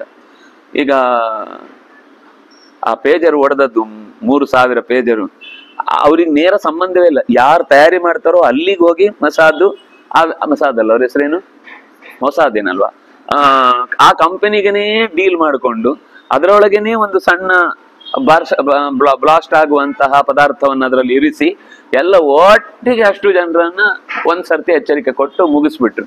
ಈಗ ಅವರು ಯಂತ್ರ ಅಂದ್ರೆ ಭಯಪಡ್ತಾರೆ. ಯಾವನು ಅಡಿಗೆ ಕೂತಿದ್ದಾನಲ್ಲ ಖಮೀನಿ, ಅವನು ಒಂದ್ ಸಣ್ಣ ಇನ್ಸ್ಟ್ರೂಮೆಂಟ್ ತಗೊಂಡು ಹೋಗಿಲ್ಲ, ಫೋನ್ ಅಲ್ಲ, ಯಾವುದೋ ಸಾಮಾನ್ಯ ವಾಚ್ ಗೀಚಿದಂತಹ ಸಾಮಾನ್ಯ ವಸ್ತುವನ್ನು ಕೂಡ ಅವನು ಅಡಗಿದ ತಾಣಕ್ಕೆ ತಗೊಂಡೋಗ್ಲಿ. ಯಾಕೆಂದ್ರೆ ಅವ್ರು ಅಲ್ಲಿ ಹುಡ್ಕೊಂಡ್ಬರ್ತಾರೆ ಅಂತ. ವಾಸನೆ ಬಹಳ ನಾಯಿ ಮೂಗು ಅವ್ರದ್ದೆಲ್ಲ, ಎಲ್ಲಿದ್ರು ಹುಡ್ಕೊಂಡ್ಬರ್ತಾರೆ ಅಂತ. ಅಂದ್ರೆ ಅಷ್ಟು ಶತ್ರುವಿಗೆ ಹೆದರಿಕೆ ಇಡುವ ರೀತಿಯಲ್ಲಿ ಎದುರಾಳಿಗಳು ಹೋರಾಡಬೇಕು ಅಂತಂದ್ರೆ ಅದಕ್ಕೆ ಅಷ್ಟು ರಾಜನ ಸಪೋರ್ಟ್ ಬೇಕು, ರಾಜನ ಬೆಂಬಲ ಬೇಕು. ನೀವೇನ್ ಮಾಡಿ ನನ್ನ ಪೂರ್ತಿ ಸಪೋರ್ಟ್ ಇದೆ, ನಿಮ್ಮ ಅನುಭವ ನಿಮ್ಮ ಕೈಗಿದೆ, ನೀವು ಹೇಗೆ ಯುದ್ಧ ಮಾಡ್ಬೇಕು ಅದನ್ನ ಯುದ್ಧ ಮಾಡಿ. ಈ ಹಿಂದೆ ಆಗುವಾಗ ರಾಜರಿಗೆ ಅವರು ಸ್ವತಃ ಯುದ್ಧ ತಂತ್ರದಲ್ಲಿ ಪಳಗಿದವರೇ ಆಗ್ತಿದ್ರು, ಸಾಮಾನ್ಯ ಹಾಗಿರ್ತಿದ್ರು. ಈಗ ಅವರನ್ನ ನಾವು ಯುದ್ಧಕ್ಕೆ ಹೋಗಿ ಅಂತ ಹೇಳಲಿಕ್ಕೆ ಆಗಲ್ಲ. ಯಾಕಂದ್ರೆ ಅವ್ರನ್ನ ತಗೊಂಡು ಹೋದ್ರೆ ಅವರೇ ವಾಪಸ್ ತಗೊಂಡೋಗಿ ಮಂತ್ರಿಗಳು ನಮ್ ಬೇಡ ಇವ್ರನ್ನ ಸಾಕ್ಲಿಕ್ಕೆ ಆಗಲ್ಲ ಅಂತ ಕಳಿಸ್ಬಿಡ್ತಾರೆ. ಅದರಿಂದಾಗಿ ಆ ತರ ಎಲ್ಲ ಪರಿಸ್ಥಿತಿಯಲ್ಲಿ ನಾವು ಹಾಗೆ ಮಾಡ್ಲಿಕ್ಕಲ್ಲ. ಆದ್ರೆ ಕನಿಷ್ಠ ಪಕ್ಷ ವಿವೇಕ ಆದ್ರೂ ಇರಬೇಕು. ನನಗೆ ಅನುಭವ ಇಲ್ವಾ? ಅನುಭವ ಇದ್ದವನನ್ನ ನಾಯಕನನ್ನಾಗಿ ಮಾಡಿ ನೀನ್ ಇದನ್ನ ಮುಂದುವರಿ, ನಾನು ಇದಕ್ಕೆ ನಿಂಗೆ ಏನ್ ಬೇಕೋ ನನ್ನ ಸಹಕಾರ ಕೊಡ್ತೇನೆ ಅಂತ ಇದ್ರೆ ಆಗ ದೇಶ ಬದುಕ. ನೀನೇ ಮಾಡು ನಾನು ಹೇಳ್ತಿಲ್ಲ. ಈ ಕೆಲಸಕ್ಕಾಗಿ ಯಾರೆಲ್ಲ ನಿನ್ನನ್ನು ಹಿಂಬಾಲಿಸಿಕೊಂಡು ಬರ್ತಾರೋ ಅವರೆಲ್ಲರನ್ನು ಕೂಡ ನೀನು ವಿಶ್ವಾಸಕ್ಕೆ ತೆಗೆದುಕೊಂಡು ಅವರ ಮೂಲಕ ಯುದ್ಧಕ್ಕೆ ಗೆಲ್ಲಲಿಕ್ಕೆ ಬೇಕಿರುವಂತಹ ಅವಕಾಶವನ್ನ ಮಾಡು. ಸೋತು ಬಂದು ನನ್ನ ಹತ್ರ ಏನೂ ಸಾಧ್ಯ ಇಲ್ಲ ಅಂತ ಹೀಗೆ ಬೇಸ್ತು ಬಿದ್ದು ದುಃಖ ಪಡೋದ್ರಿಂದ ನಿನಗೆ ಶಕ್ತಿ ಏನ್ ಜಾಸ್ತಿ ಆಗುದಿಲ್ಲ. ದೇವರು ಬಂದು ಅಯ್ಯೋ ಪಾಪ ನನ್ನ ಭಕ್ತ ಕರಗಿ ಹೋಗ್ಬಿಟ್ಟಿದ್ದಾನೆ, ಅವನ ಮೇಲೆ ಕರುಣೆ ತೋರಿ ನಾನೇನಾದ್ರೂ ಅವನನ್ನು ಗೆಲ್ಲಿಸ್ಬೇಕು ಅಂತ ಮ್ಯಾಜಿಕ್ ಮಾಡಿ ದೇವ್ರು ಯಾವತ್ತೂ ಯಾರನ್ನೂ ಗೆಲ್ಸಲ್ಲ. ನೀನು ಪ್ರಯತ್ನ ಪಟ್ರೆ ಅಲ್ಲಿಯೂ ಏನಾದ್ರೂ ಒಂದು ವಿಶಿಷ್ಟವಾದ ಒಂದು ವಿರೋಧಿ ಜನಗಳ ಬಣ ಅವರನ್ನೇ ಎದುರಿಸುವ ಒಂದು ಪ್ರಸಂಗದಲ್ಲಿ ನೀನ್ ಅದರ ಸದುಪಯೋಗ ಪಡ್ಕೊಳ್ಬೋದು. ಅವ್ರು ನೀನೇನು ಮಾಡದೆ ಅವರೇ ಸೋತು ಹೋದ್ರು ಅಂತ ಹೇಗಾಗತ್ತೆ? ಪ್ರಯತ್ನ ಪಡ್ಬೇಕಲ್ವಾ? ಅದನ್ನಾಗೆ ಕ್ಷತ್ರಿಯ ಧರ್ಮ ಬಹಳ ಉತ್ತಮವಾದದ್ದು. ಅದು ಸಾಕ್ಷಾತ್ ಬ್ರಹ್ಮನೇ ಲೋಕದಲ್ಲಿ ಅನೇಕ ಕಾಲದಲ್ಲಿ ಅನೇಕ ಕ್ಷತ್ರಿಯರಿಗೆ ಉಪದೇಶ ಮಾಡಿಕೊಂಡು ಬಂದದ್ದು. ನಾನು ಅಂತಹ ವಿಷಯವನ್ನ ಏನ್ ತಿಳಿದಿದ್ದೇನೋ ಅದನ್ನ ನಿನಗೆ ಅರ್ಥ ಆಗುವ ರೀತಿಯಲ್ಲಿ ಹೇಳುವ ಪ್ರಯತ್ನ ಮಾಡಿದ್ದೇನೆ. ನನ್ನ ಉದ್ದೇಶ ಏನು ಅಂದ್ರೆ ನಿನ್ನನ್ನು ಬಲಿ ಕೊಡುದು ಅಂತ ನಿನ್ನ ತಲೆಯಲ್ಲಿ ಈಗ ಅದೇ ಓಡ್ತಾ ಇದೆ. ನಾನು ಈ ತಾಯಿ ಏನೋ ನನ್ನನ್ನ ಹೇಗಾದ್ರೂ ಮಾಡಿ ಯುದ್ಧಕ್ಕೆ ಕಳಿಸಿ ಬಲಿ ಕೊಟ್ಟು ನಾನು ಕ್ಷೇಮವಾಗಿರ್ಬೇಕು ಅಂತ ಅನ್ಕೊಳ್ತಾ ಇದ್ದಾಳೆ ಅಂತಾನೆ ನಿನಗೆ ಅನ್ಸುತ್ತೆ. ಪೌರುಷವನ್ನ ಪ್ರಕಟಪಡಿಸದ ಮಕ್ಕಳಿಗೆ ಅಥವಾ ಯಾವುದೇ ಕ್ಷತ್ರಿಯನಿಗೆ ಅಸ್ತಿತ್ವಕ್ಕೆ ಅರ್ಥವೇ ಇಲ್ಲ. ಹಾಗಾಗಲಿ ಕೇವಲ ನಾವು ಜ್ಞಾನಿಗಳಿಗೆ ತಲೆ ಬಗ್ಗಬೇಕು ಹೊರತು ಇನ್ಯಾರಿಗೂ ತಲೆ ಬಗ್ಗುದ್ರಲ್ಲಿ ಅರ್ಥ ಇಲ್ಲ. ಇನ್ನೊಂದು, ಒಬ್ಬ ಚಕ್ರವರ್ತಿಯಾಗಿ ಜ್ಞಾನಿಯೂ ಆಗಿ ಶೌರ್ಯವಂತನೂ ಆಗಿ ಅವನು ಎಲ್ಲ ದೇಶಗಳನ್ನ ಗೆದೆಯಬಲ್ಲ ಅತ್ಯಂತ ಧರ್ಮಿಷ್ಠ ಆಗಿದ್ರೆ ಅವನಿಗೆ ತಲೆಬಾಗ್ಬೋದು. ಅದು ಬಿಟ್ಟು ಬೇರೆಯವರಿಗೆ ಸುಮ್ಮನೆ ದುಷ್ಟರಿಗೆ ಯಾರ್ಯಾರೋ ನಿನ್ನೆ ಮೊನ್ನೆ ರಾಜರಾದವರಿಗೆ ಇತಿಹಾಸದ ಪ್ರಜ್ಞೆ ಇಲ್ಲದವರಿಗೆಲ್ಲ ನಾವು ತಲೆಬಾಗಿ ಬದುಕುವುದ್ರಲ್ಲಿ ಏನು ಅರ್ಥ ಇಲ್ಲ ಅಂತ ಹೀಗೆ ಹೇಳಿ ನಿನಗೆ ನಿರಂತರ ಭಗವಂತನ ಅನುಗ್ರಹ ಇರಲಿ. ತಾಯಿಯ ಒಳ್ಳೆಯ ಮನಸ್ಸು ನಿನ್ನ ಜೊತೆಗೆ ಯಾವಾಗ್ಲೂ ಇರುತ್ತೆ. ನಿನಗೆ ಸಂಪತ್ತು ಸಿಗಲಿ ಸಿಗದೆ ಇರ್ಲಿ, ಯಾರಾದ್ರೂ ಸಹಾಯಕ್ಕೆ ಬರ್ಲಿ ಬರದೇ ಇರಲಿ, ನಿನ್ ಮನ್ಸಲ್ಲಿ ಒಂದು ದೃಢವಾಗಿರ್ಬೇಕು. ನಾನು ನನ್ನ ಜೀವ ಇರುವ ತನಕೂ ಕೂಡ ಶತ್ರುಗಳನ್ನ ನನ್ನ ನೆಲದಲ್ಲಿ ಕಾಲಿಡ್ಲಿಕ್ಕೆ ಬಿಡಲ್ಲ ಅನ್ನೋದು ನಿನ್ ಮನ್ಸಲ್ಲಿದ್ರೆ ನಿನಗೆ ಏನೋ ಒಂದು ಹೊರಗಿನಿಂದ ಸಹಾಯದ ಹಸ್ತ ತಾನಾಗಿ ಚಾಚಿಕೊಂಡು ಬರುತ್ತೆ ಅನ್ನುವಲ್ಲಿಗೆ 134ನೇ ಅಧ್ಯಾಯ ಮುಕ್ತಾಯ ಆಗುತ್ತೆ. 135ರಲ್ಲಿ ಸಂಜಯ ಅಮ್ಮನ ಹತ್ರ ಜಗಳ ಆಡ್ತಾನೆ. ಏನಮ್ಮ ನೀನು, ಯಾರೇ ಒಬ್ಬಳು ತಾಯಿ ಮಗುವನ್ನು ನೋಡಿದ ತಕ್ಷಣ ನನ್ನ ಮಗು ಅಂತ ಅತ್ಯಂತ ಪ್ರೀತಿಯಿಂದ ಅಪ್ಪಿಕೊಂಡು ಎಲ್ಲೂ ಹೋಗ್ಬೇಡ ಮಗು, ನಿಂಗೆ ತುಂಬಾ ತೊಂದರೆ ಆಗುತ್ತೆ, ಇದೆಲ್ಲ ನಮ್ಗೆ ಯಾಕೆ ಬೇಕು ಅಂತ ಕಷ್ಟವಾಗ್ತಾ ಇದ್ದ ಸ್ಥಿತಿಯಲ್ಲಿ ತೊಡೆಯಲ್ಲಿ ಕೂರಿಸ್ಕೊಂಡು ಪ್ರೀತಿ ಮಾಡ್ತಾಳೆ ಹೊರತು ಈ ರೀತಿ ಕಂಡವ್ರ ಮಗುನ ಬಾವಿಗೆ ತಳ್ಳಿ ಎಷ್ಟು ಆಳ ಇದೆ ಅಂತ ನೋಡಿದ ಹಾಗೆ ನೀನ್ ಕಂಡವ್ರದಲ್ಲ ನನ್ನನ್ನೇ ತಳ್ಳಿ ಬಾವಿ ಎಷ್ಟು ಆಳ ಇದೆ ಅಂತ ನೋಡ್ತಾ ಇದ್ದಿ. ಇದೆಲ್ಲ ನಿನ್ಗೆ ತಾಯಿಯಾಗಿ ಶೋಭೆ ಆಗುವಂತ ಮಾತ. ನನಗೆ ನೀನ್ ತಾಯಿ ಅಂತ ನಂಬಲಿಕ್ಕೆ ಆಗ್ತಿಲ್ಲ. ನೀನ್ ಹೀಗೆ ಹೇಳ್ತಿ, ನೀನೇ ಶರೀರ ಬಿಟ್ಟು ಶತ್ರುಗಳಿಗೆ ಬಲಿಯಾಗು ಅನ್ನೋ ಹಾಗೆ ಹೇಳ್ತಾ ಇದ್ದಿ ಅಂದ್ರೆ ಅವಳ ಮಾತಿನ ಪೂರ್ತಿ ಅರ್ಥ ಅವನಿಗೆ ಇನ್ನೂ ಆಗ್ಲೇ ಇಲ್ಲ. ನೀನ್ ಸಾಯಿ ಅಂತ ಅವಳು ಹೇಳುದು ಅಲ್ವೇ ಅಲ್ಲ, ಆದ್ರೆ ಶಕ್ತಿ ಸಾಮರ್ಥ್ಯ ಇದ್ದು, ಯಾಕೆಂದ್ರೆ ಅವಳು ಟ್ರೈನ್ ಮಾಡಿದಾಳೆ, ಗೊತ್ತಿದೆ ಮಗುವಿನ ಸಾಮರ್ಥ್ಯ ಏನು ಅಂತ ಅವಳಿಗೆ ಗೊತ್ತಿದೆ, ಆದ್ರಿಂದಾಗ ಅಷ್ಟು ಹೇಳ್ತಿದ್ದಾಳೆ. ಯಾವ ಮಗುವಿಗೆ ಈಜೆ ಬರುದಿಲ್ಲೋ ನೀನು ಈಜು ಬರುತ್ತೆ ಬರುತ್ತೆ ಬರುತ್ತೆ ಅಂತ ಹೇಳಲಿಕ್ಕಾಗತ್ತ ತಾಯಿ? ಯಾವ ಮಗುವನ್ನ ಪ್ರಾಕ್ಟೀಸ್ ಮಾಡಿಸಿ ಅಭ್ಯಾಸ ಇದೆ ಅವಳು ಹೇಳ್ತಾಳೆ ಇಲ್ಲ ಈ ಮಗು ಈಜುತ್ತೆ ಹಾಕ್ರಿ ಮಧ್ಯಕ್ಕೆ ಎಸಿರಿ ಅಂತ. ಬೇರೆಯವ್ರು ನೋಡೋರ್ಗೆ ಏನ್ ಅನ್ಸುತ್ತೆ, ಏನ್ರಿ ಮಗುವನ್ನು ಎಸಿರಿ ಅಂತ ಹೇಳ್ತಾ ಇದ್ರೆ ನೀರಿಗೆ ಮಧ್ಯಕ್ಕೆ, ಅದು ಹೆಂಗಾಗುತ್ತೆ? ಅವಳಿಗೆ ಗೊತ್ತಿದೆ, ಅವಳು ನೋಡಿದಾಳೆ. ತನ್ನ ಮಗುವಿನ ಸಾಮರ್ಥ್ಯದ ಪರಿಚಯ ತಾಯಿಗಿಲ್ಲದೆ ಯಾರಿಗಿರುತ್ತೆ? ಹಾಗಾಗಿ ಅವಳು ಇಷ್ಟು ಹೇಳಿದ್ದನ್ನು ಅವನು ಅರ್ಥ ಮಾಡಿಕೊಳ್ಳದೆ, ಒಂದು ವೇಳೆ ನಾನು ಶತ್ರುಗಳ ಕೈಗೆ ಸಿಕ್ಕಿ ಸತ್ರೆ ನಿನಗೆ ಏನ್ ಖುಷಿ ಇದೆಯಮ್ಮ, ನೀನು ಯಾಕೋ ತುಂಬಾ ಕ್ರೂರಿ ಅಂತ ಕಾಣಿಸ್ತಾ ಇದ್ದಿ, ನೀನ್ ಈ ಮಾತು ಹೇಳಲೇಬಾರ್ದು. ನೀನು ಬೋಧನೆ ಮಾಡುವುದು ಅಂತಂದ್ರೆ ನನಗೆ ಬೇರೆಯವರನ್ನು ನೋಡಿದಾಗ ಆಶ್ಚರ್ಯ ಆಗುತ್ತೆ. ಅವರೆಲ್ಲ ಏನಾದ್ರೂ ತೊಂದರೆ ಆದ್ರೆ ತೊಂದರೆಗೆ ಏನ್ ಪರಿಹಾರ ಅಂತ ಯೋಚನೆ ಮಾಡ್ತಾರ ಹೊರತು ನೀನೇ ತೊಂದರೆ ಅನ್ನೋ ಹಾಗೆ ನನಗೆ ನಾನು ವಾಪಸ್ ಬಂದಿದ್ದನ್ನೇ ತೊಂದರೆ ಅನ್ನೋ ಹಾಗೆ ವಾಪಸ್ ಕಳಿಸ್ಲಿಕ್ಕೆ ಟ್ರೈ ಮಾಡ್ತಾ ಇದ್ದಿ. ನೀನು ಮೂಗಿಯಾಗಿದ್ದು ಮೌನದಿಂದ ಇದ್ದು ನನಗೆ ಕರುಣೆ ತೋರಿಸೋದು ಬಿಟ್ಟು ನನಗೆ ಬೈದ ಹಾಗೆ ನಾನು ನಾಲಾಯಕು ಅಪ್ರದಂಡ ಭೂಮಿಗೆ ಭಾರ ಏನು ಉಪಯೋಗ ಇಲ್ಲ ಅನ್ನುವ ರೀತಿ ನನ್ನನ್ನ ನೀನು ನಿರಾಕರಿಸ್ತಾ ಇದ್ದಿ. ನನಗಿದು ತಲೆಗೆ ಹೋಗ್ತಾ ಇಲ್ಲ. ನೀನು ಈ ಪ್ರೀತಿ ತೋರಿಸ್ತಾ ಇದೆಯೋ ಅಥವಾ ನನ್ನ ಮೇಲೆ ಕಾಳಜಿಯಿಂದ ಈ ಹೆಸರು ಬರ್ಲಿ ಅಥವಾ ನನಗೆ ಒಳ್ಳೇದಾಗ್ಲಿ ಅಂತ ಹೇಳ್ತೇವೆ, ಅದು ನನಗೆ ಏನು ಗೊತ್ತಾಗ್ತಾ ಇಲ್ಲ. ಅವಳು ಹೇಳ್ತಾಳೆ, ನೋಡು ಬಹಳ ವಿಧದಿಂದ ಪ್ರವೃತ್ತಿ ಮಾಡ್ಬೇಕಾಗತ್ತೆ. ನಾನು ನಿನಗೆ ಈಗ ಹೇಳುವಾಗ ನನಗಿಷ್ಟ ಆಗದೆ ಇರ್ಬೋದು, ನೀನ್ ನನಗೆ ನೀನ್ ನನ್ನನ್ನು ಇಷ್ಟಪಡಬೇಕು ಅನ್ನೋ ದೃಷ್ಟಿಯಿಂದ ಈ ಮಾತು ಹೇಳ್ತಿಲ್ಲ. ಪ್ರಜೆಗಳಿಗೆ ಕ್ಷೇಮ ಆಗ್ಬೇಕು, ನಾಳೆ ನಿನಗೆ ಅರ್ಥ ಆಗುತ್ತೆ. ನಾಳೆ ಈ ಗೆಲುವನ್ನ ಪಡೆದ ಮೇಲೆ ನೀನು ಯೋಚನೆ ಮಾಡ್ತೀಯ, ಅಮ್ಮ ಹೇಳಿದ್ ಕರೆಕ್ಟ್, ಅಮ್ಮ ಹೇಳಿದ್ದಂತೆ ಮಾಡಿದ್ರಿಂದ ಇವತ್ತು ನಾನು ಕ್ಷೇಮವಾಗಿದ್ದೇನೆ. ಇಲ್ಲ ಅಂದ್ರೆ ಕೊನೆವರೆಗೂ ಹೆದರ್ಕೊಂಡೇ ಬದುಕಬೇಕು. ಕೊನೆವರೆಗೂ ಯಾವ ಶತ್ರುಗಳು ಯಾವಾಗ ನಮ್ಮನ್ನು ಎಲ್ಲಿ ಅಟ್ಯಾಕ್ ಮಾಡಿ ಕೊಲ್ಲುವುದಕ್ಕೆ ಪ್ರಯತ್ನ ಮಾಡ್ತಾರೆ ಅಂತ ಹೆದರಿಕೊಂಡೇ ಬದುಕಬೇಕು. ಈ ಬದುಕಿಗಿಂತ ಒಂದ್ ಸರ್ತಿ ಎದೆ ಕೊಟ್ಟು ಹೋಗಿ ಢಮ್ ಅಂತ ಹೊಡೆದ ಅಂದ್ರೆ ಅವನೇ ಹೆದರ್ಕೊಂಡು ಹಿಂದೆ ಹೋದಾಗ ಮತ್ತೆ ಯಾವತ್ತೂ ಕೂಡ ತಲೆ ನೆಟ್ಟಗೆ ಎತ್ತಿಕೊಂಡೇ ಮಾತನಾಡುವಂತಹ, ಕಣ್ಣಲ್ಲಿ ಕಣ್ಣಿಟ್ಟು ಶತ್ರುಗಳಿಗೆ ಹೆದರಿಸಿ ಮಾತನಾಡುವಂತಹ ತಾಕತ್ತು ಬರುತ್ತೆ ಅನ್ನುವ ದೃಷ್ಟಿಯಲ್ಲಿ ನಾನು ಇದನ್ನು ನಿನಗೆ ಹೇಳ್ತಾ ಇದ್ದೇನೆ. ಯಾರು ಪೌರುಷ ಇಲ್ಲದೆ ಇದ್ರು, ಬುದ್ಧಿ ಇಲ್ಲದೆ ಇದ್ರು, ತಪ್ಪ ಕೆಲಸ ಮಾಡ್ತಾ ಇದ್ರು. ಕೆಲವು ಮನೆಯಲ್ಲಿ ಮಕ್ಕಳಿಗೆ ನೀರು ಕೊಟ್ರೆ ನೀರ್ ತೆಗೆದು ಹೀಗೆ ಚೆಲ್ತವೆ. ಚೂರು ಬುದ್ಧಿ ಬಂದಿರುತ್ತೆ. ಚೀರ ಮಕ್ಕಳು ಅಂದ್ರೆ ಆಟ ಆಡೋ ಮಕ್ಕಳು, ಅಂದ್ರೆ ನೆಲಕ್ಕೆ ತೇಯುವ ಅಂಬೆಗಾಲಿಕ್ಕುವ ಮಕ್ಕಳಲ್ಲ, ಎದ್ದು ಓಡಾಡಿ ಆಚೆಯಿಂದ ಈಡು ಈಚೆಯಿಂದ ಎದೆಗಿ ಅಂತ ಹೇಳುವ ಮಕ್ಕಳೇ. ಅವರಿಗೆ ನೀರು ಕೊಟ್ರೆ ಹಿಂಗೆ ಎಷ್ಟು ಬಿಡುದು ನೀರನ್ನು, ಯಾಕೋ ಎಸ್ತಿ. ಹಣ್ಣು ಕೊಟ್ರೆ ಎಷ್ಟು ಬಿಡುದು, ತೆಗೆದು ವಾಪಸ್ ಕೊಡು ಅಂದ್ರೆ ಎತ್ತಲ್ಲ, ನೀವೇ ಎತ್ಕೊಳ್ಬೇಕಿದೆ. ನೋಡ್ತೇವೆ ನಾವು, ತಂದೆ ತಾಯಿ ಒಂದು ಮಾತು ಹೇಳಲ್ಲ.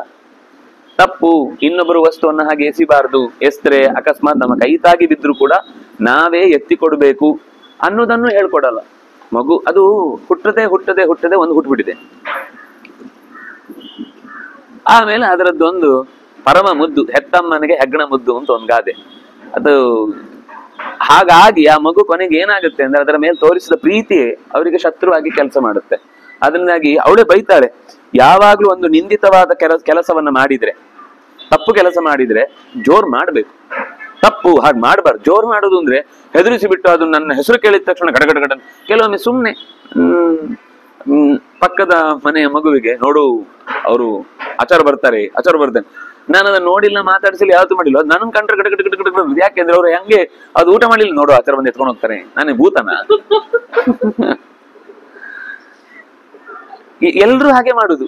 ಯಾರೋ ಒಬ್ಬನನ್ನ ಸ್ವಲ್ಪ ಗಡ್ಡ ಬಿಡ್ಡ ಬಿಟ್ಟು ಎತ್ತರಕ್ಕೆ ಇದ್ದ ಅಂದ್ರೆ, ನೋಡು ಆ ಅಂಕಲ್ ಬಂದು ಎತ್ಕೊಂಡು ಹೋಗ್ತಾರೆ, ನೋಡು ಆ ಅಂಕಲ್ ಹೇಳ್ತೇನೆ ನಿನ್ನನ್ನ ಬಸ್ಸಲ್ಲಿ ಹಾಕ್ಬಿಡ್ತಾರೆ, ನೋಡು ಆ ಅಂಕಲ್ ಹಾಸ್ಟೆಲ್ ಹಾಕ್ಬಿಡ್ತಾರೆ, ನೋಡು ಆ ಅಂಕಲ್ ಪೊಲೀಸವರು ನಿನ್ನನ್ನು ನಾಲ್ಕಲ್ಲಿ ಬಿಗಿದು ಬಾರಿಸ್ತಾರೆ. ಯಾಕೆ ಬೇಕು? ಮಗುವಿಗೆ ಊಟ ಮಾಡು ಅಷ್ಟೇ.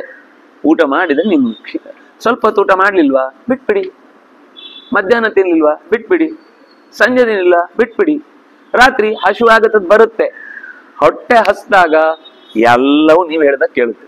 ನೀವು ಅಯ್ಯೋ ಅದೊಂದು 2 ನಿಮಿಷ ಕಿರಿಚಿದ ತಕ್ಷಣ ಅಯ್ಯೋ ಅದಕ್ಕೆ ಇಡೀ ಪ್ರಪಂಚನೇ ಜೀವನ ಮುಗಿದೋಗ್ಬಿಡುತ್ತೆ ಅಂತ ಅನ್ನೋ ತರ ಅದಕ್ಕೆ ಗೊತ್ತಿದೆ. ನಾವು ಹಠ ಮಾಡಿದ್ರೆ ಕೊಡುವುದನ್ನು ಕೊಡ್ತಾರೆ ಅಂತ, ಅದಕ್ಕೆ ಅದು ಜಾಸ್ತಿ ಹಠ ಮಾಡುತ್ತೆ.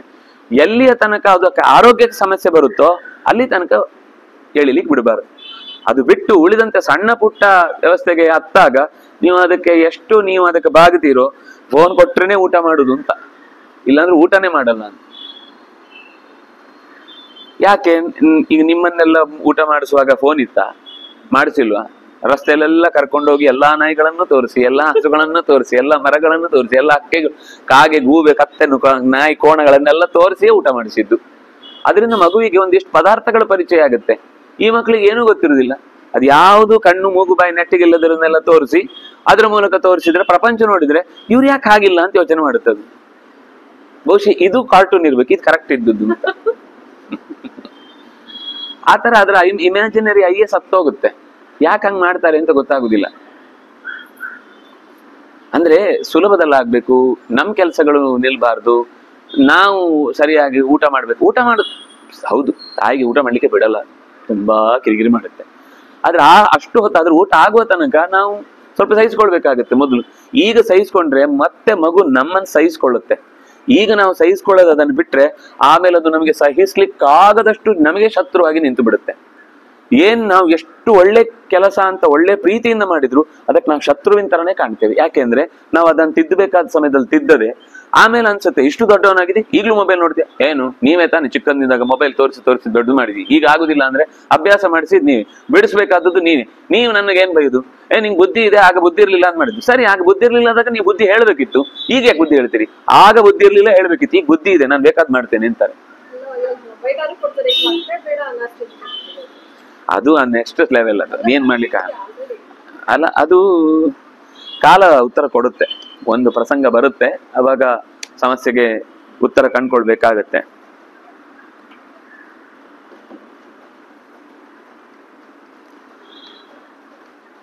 ಎಷ್ಟು ಬಾರಿ ಶತ್ರುಗಳಿಂದ ಸೋತು ಹೋದ್ರೂ ಕೂಡ ಶತ್ರುವಿನ ಮೇಲೆ ಗೆಲುವನ್ನ ಸಾಧಿಸುವ ಆಸೆ ತಗ್ಗಬಾರದು. ಇದು ಕ್ಷಾತ್ರ ಅಂದ್ರೆ. ಸೋಲ್ಬಹುದು, ಸೋಲು ಅನ್ನೋದು ಅದು ಸಹಜ. ಅದು ಯುದ್ಧದಲ್ಲಿ ಸೋಲು ಇಲ್ಲದೆ ಬರೀ ಗೆಲುವು ಇರಬೇಕು ಅಂತ ಯಾವ ಶಾಸ್ತ್ರದಲ್ಲೂ ಹೇಳಲಿಲ್ಲ. ಎರಡು ಪಕ್ಷ ಇದೆ ಅಂದ್ಮೇಲೆ ಎರಡು ವಿಷಯ ಪಾಲ್ ಮಾಡ್ಲೇಬೇಕು. ಅದು ಒಂದು ಶುಕ್ಲ ಪಕ್ಷ ಆಗುತ್ತೆ, ಒಂದು ಕೃಷ್ಣ ಪಕ್ಷ ಆಗುತ್ತೆ, ಒಂದು ಶ್ರಾದ್ದ ಆಗುತ್ತೆ, ಒಂದು ನಾಮಕರಣ ಆಗುತ್ತೆ, ಯಾವುದೋ ಒಂದು ಆಗ್ಲೇಬೇಕು.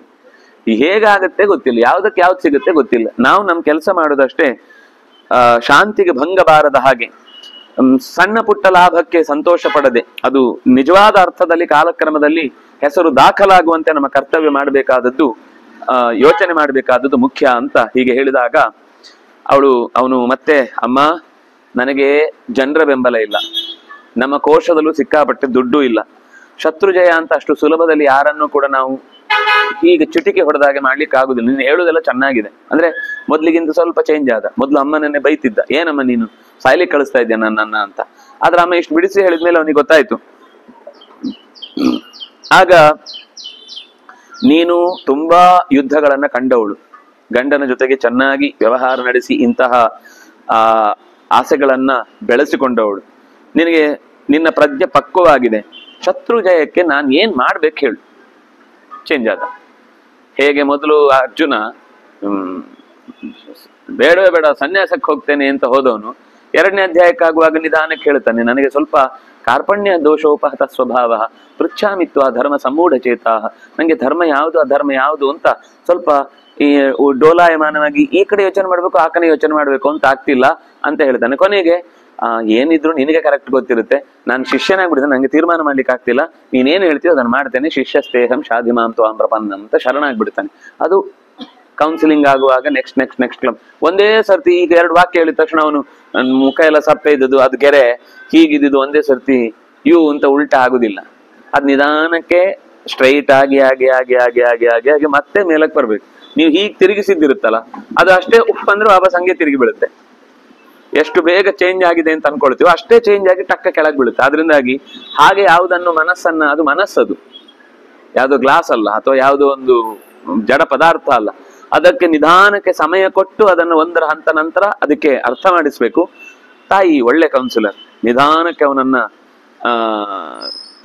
ತಿದ್ದಿ ಈಗ ಅವನು ಕೇಳ್ತಾನೆ, ನನಗೆ ಉಪಾಯ ಹೇಳು, ಏನಾದ್ರೂ ಉಪಾಯ ಇದ್ರೆ ನಾನು ಅದನ್ನ ಮಾಡ್ತೇನೆ. ಆಗ ಹೇಳ್ತಾಳೆ, ತುಂಬಾ ಚೆನ್ನಾಗಿ ಹೇಳ್ತಾಳೆ, ಬಹುಶಃ ಇದು ಎಲ್ಲರಿಗೂ ಉಪಯೋಗ ಆಗುವಂತ ಮಾತು ಹೇಳ್ತಾಳೆ. ಹಿಂದೆ ಎಷ್ಟೆಷ್ಟು ಅಕಾರ್ಯಗಳು ನಮ್ಮಿಂದ ನಡೆದಿರಬಹುದು, ಅಂದ್ರೆ ತಪ್ಪು ನಿರ್ಧಾರಗಳಿಂದಾಗಿ ಸೋತಿರಬಹುದು.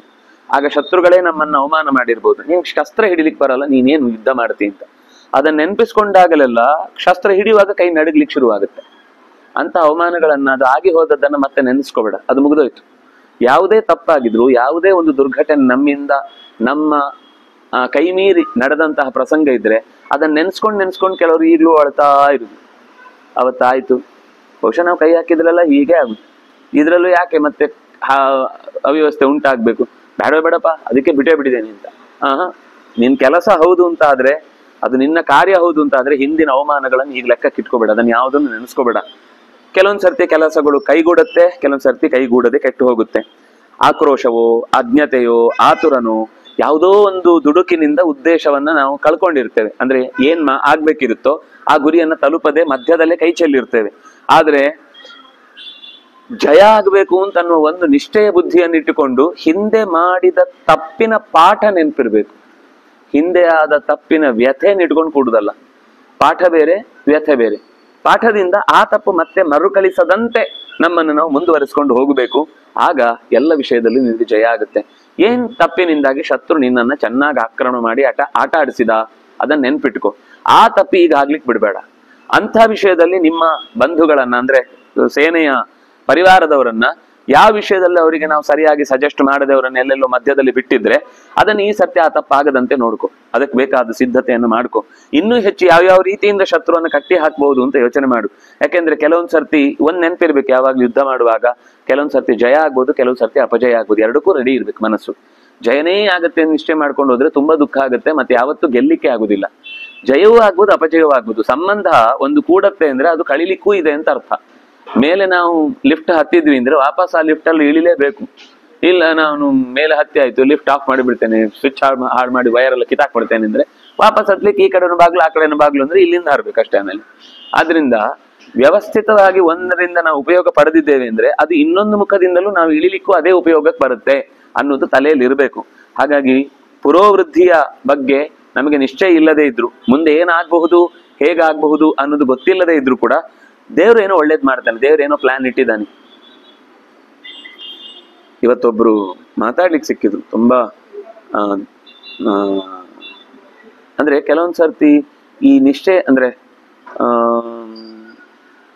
ಯಾವುದೂ ಆಗಬಹುದು ಅನ್ನುವ ಒಂದು ಪಾಸಿಬಿಲಿಟಿಯನ್ನು ನಾವು ಯೋಚನೆ ಮಾಡದೇ ಇದ್ರೆ ಅದು ತೀರಾ ಒಂದ್ಸರ್ತಿ ದುಃಖಕ್ಕೆ ಕಾರಣ ಆಗುತ್ತೆ.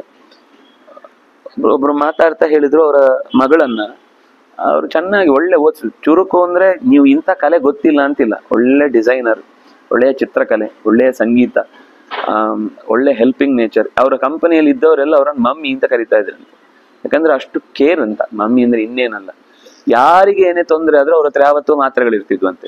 ಏನ್ ತೊಂದರೆ ಆದ್ರೂ ಅವರಲ್ಲಿದ್ದಾರೆ. ಒಳ್ಳೆ ಡೇರಿಂಗ್. ಎಷ್ಟೋ ಜನ ಆತ್ಮಹತ್ಯೆ ಮಾಡ್ಕೊಳ್ಳೋರನ್ನ ತಪ್ಪಿಸಿ ಅವರು ಒಳ್ಳೆ ಅಂದ್ರೆ ಆತರ ಅವ್ರು ಏನು ಹೊರಗಿಂದ ಓದಿ ಬಂದ, ಅವ್ರ ನೇಚರ್ ಅಲ್ಲೇ ಪ್ರತಿಯೊಬ್ಬರನ್ನ ಕನ್ವಿನ್ಸ್ ಮಾಡುವಂತ ಒಂದು ಗುಣ ಇತ್ತು. ಅವರ ತಂದೆಗೆ ಇನ್ನೊಂದೆಷ್ಟು ಸ್ವಲ್ಪ ದಿವಸ ಕೆಲಸ ಇತ್ತು, 1 ವರ್ಷನೋ 2 ವರ್ಷನೋ ಏನೋ ಇತ್ತು. ಅವರಿಗೆ ಸ್ವಂತ ಮನೆಗೆ ಹೋಗ್ಬೇಕು ಅಂತ ಯೋಚನೆ ಇತ್ತು. ಅದಕ್ಕೋಸ್ಕರ ಪ್ರಸ್ತಾವ ಮಾಡಿದ್ರು.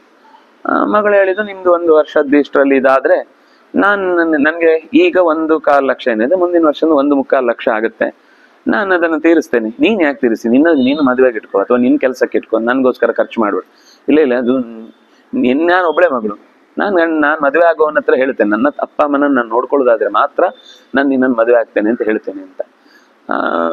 ಹಾಗೆ ಅಂತ ಅವಳಿಗೆ ರಾತ್ರಿ ಶಿಫ್ಟ್, ಇದು ರಾತ್ರಿ 12 ಗಂಟೆ ತನಕ ತಂದೆ ತಾಯಿ ಮಾತಾಡಿದ್ದಾರೆ. ಅವಳಿಗೆ 1 ಗಂಟೆಗೆ ಕ್ಲಾಸ್ ಶುರು. ತಾಯಿಯು 1 ಗಂಟೆ ತನಕ ಮಾತಾಡಿ ಅವ್ರ ಕೆಲ್ಸಕ್ಕೆ ಹೋದ್ಮೇಲೆ, ನೀನ್ ಕೂತ್ಕೋಬೇಡಮ್ಮ, ಸುಮ್ಮನೆ ಯಾಕೆ ಇಲ್ಲಿ ಕೂತಿದ್ರು, ನಾನು ಮಲಗ್ತೇನೆ. ಕೆಲಸ ಮುಗಿಸಿ ಅಷ್ಟೆಲ್ಲ ಸಮಾಧಾನ ಹೇಳಿದವಳು ಬೆಳಿಗ್ಗೆ 4 ಗಂಟೆಗೆ ಕೆಲಸ ಇದನ್ನು ಆಫ್ ಮಾಡಿ, ಕೆಲಸದ್ದು ಮುಗಿಸಿದ್ದು ಆಫ್ ಮಾಡಿ ಬರೆದಿಟ್ಟು ಹ್ಯಾಂಗ್ ಮಾಡಿದೆ. ಏನು ಅಂತ ಕೇಳಿದ್ರೆ, ನನಗೆ ಅಂದ್ರೆ ತಾಯಿಗೆ ಸ್ವಲ್ಪ ದೇಹದ ಅನಾರೋಗ್ಯ, ಈ ಮೂಳೆ ಎಲ್ಲ ಸೌದು ಹೋಗಿದೆ, ಅವ್ರನ್ನ ಕೂತ್ಕೊಳ್ಳಿಕ್ಕಾಗಲ್ಲ, ಕೂತ್ರೆ ನಿನ್ಲಿಕ್ಕಾಗಲ್ಲ. ಅವ್ರ ಪಾಪ ತುಂಬಾ ಶ್ರಮ.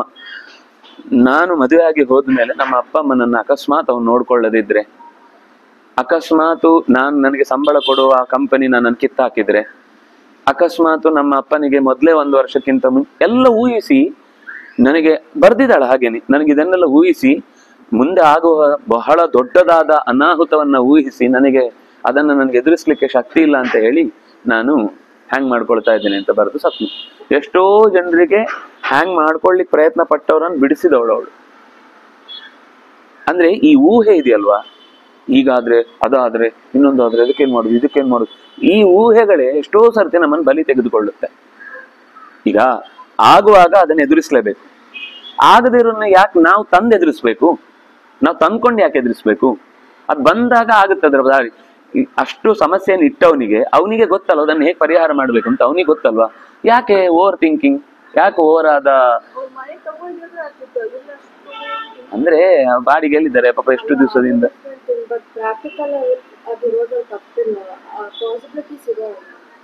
ಪಾಸಿಬಿಲಿಟೀಸ್ ಇದೆ, ಅದನ್ನ ಈಗ ನಾನು ಹೇಳಿದ್ದೆ, ಆಗುದಿಲ್ಲ, ನನ್ನ ಕೈಲಿ ಅದನ್ನ ಎದುರಿಸ್ಲಿಕ್ಕೆ ಆಗಲ್ಲ, ಅದನ್ನೇ ಎದುರಿಸ್ಲಿಕ್ಕೆ ನನ್ನ ಕೈಲಿ ಶಕ್ತಿ ಇಲ್ಲ. ಅದರಿಂದಾಗಿ ಮುಂದೆ ಅನುಭವಿಸುವ ಕಷ್ಟಕ್ಕಿಂತ ಈಗಲೇ ನಾನು ಸತ್ತೋದ್ರೆ ಆ ಕಷ್ಟ ನನಗಿರಲ್ಲ ಅಂತ ನಾನು ಡಿಸೈಡ್ ಮಾಡಿದ್ದೇನೆ ಅಂತ. ಏನಾಯ್ತು ಈಗ, ಅಪ್ಪ ಅಮ್ಮ ಕಣ್ಣೀರಲ್ಲೇ ದಿನ ಕೈ ತೊಳಿತಾರೆ. ಲಾಭ ಆಯ್ತಾ?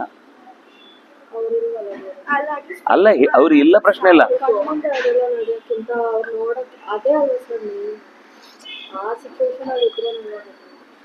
ಯಾವ ಸಿಚುವೇಶನ್ ಇದ್ರೂ ಕೂಡ ನಡಿಬೇಕಾದ್ರೆ ನಡೆಯುತ್ತೆ, ನಡಿಬಾರದು ಯಾರು ನಡ್ಸ್ಕೊಳ್ಲಿಕ್ ಆಗಲ್ಲ. ಇದನ್ನ ಅವ್ರವ್ರೆ ತಂದ್ಕೊಳ್ಲಿಕ್ ಆಗತ್ತೆ ಈ ಸಿಚುವೇಶನ್ ಬರ್ಲಿ ಅಂತ. ಮತ್ತೆ ಹೆಂಗೆ ಪಾಸಿಟಿವ್ ಯೋಚನೆ ಮಾಡ್ತೀವೋ ನೆಗೆಟಿವ್ ಪಾಸಿಬಿಲಿಟೀಸು ಇರುತ್ತೆ ಅಂತ ಪ್ರಿಪೇರ್ ಮಾಡೋದನ್ನ ತಪ್ಪು ಅಂತ ಹೇಳಲೇ ಇಲ್ಲ. ಅವ್ರಿಗೆ ಆಗತ್ತೆ ಅಂತ ಅನ್ಕೊಂಡು ಹಾಗೆ ಮಾಡ್ಕೊಂಡಿದ್ದಾರೆ, ನನಗೆ ಅದನ್ನ ಎದುರಿಸ್ಲಿಕ್ಕೆ ಶಕ್ತಿ ಇಲ್ಲ ಅಂತ. ನೋಡಿ, ಅಷ್ಟು ಯೋಚನೆ ಮಾಡಿದ್ಮೇಲೆ ಹೀಗೂ ಆದ್ರೆ ಏನ್ ಮಾಡ್ಬೇಕು ಅನ್ನೋದು ಪ್ಲಾನ್ ಮಾಡ್ಬೇಕು ಹೊರತು ಅದು ಹೀಗಾದ್ರೆ ಏನಾಗುತ್ತೆ ಅಂತ ಅದನ್ನೇ ಭಯ ಮಾಡ್ಕೊಂಡು ಪ್ರಾಣ ಬಿಡುದ್ರಲ್ಲಿ ಏನ್ ಅರ್ಥ ಇದೆ?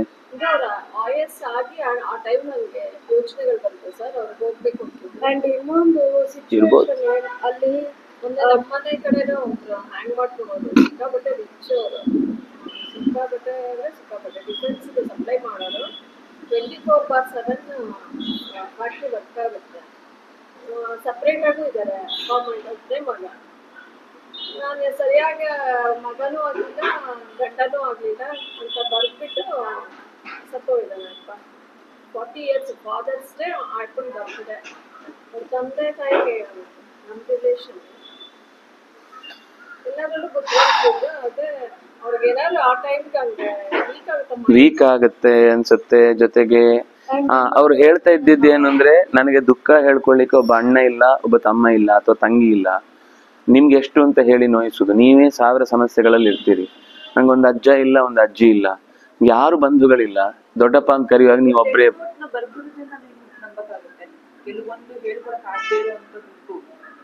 ಏನು ಹಿಂದಿನ ಎಷ್ಟೋ ದಿವಸದಿಂದ ಆರಾಮಾಗೆ ಇದ್ದಾರೆ, ಮನೆಯಲ್ಲೇ ಇದ್ದಾರೆ, ಎಲ್ಲೂ ಹೊರಗಿಂದ ಕೆಲಸ ಮಾಡಿ ಬರ್ತಾ ಇದ್ದಿದ್ದಲ್ಲ. ಆಫೀಸಲ್ಲಿ ಏನೋ ಆಯ್ತು ಅಂತ ಮನೆಯಲ್ಲೇ ಇದ್ ಕೆಲಸ ಮಾಡ್ತಾ ಇದ್ದವರು.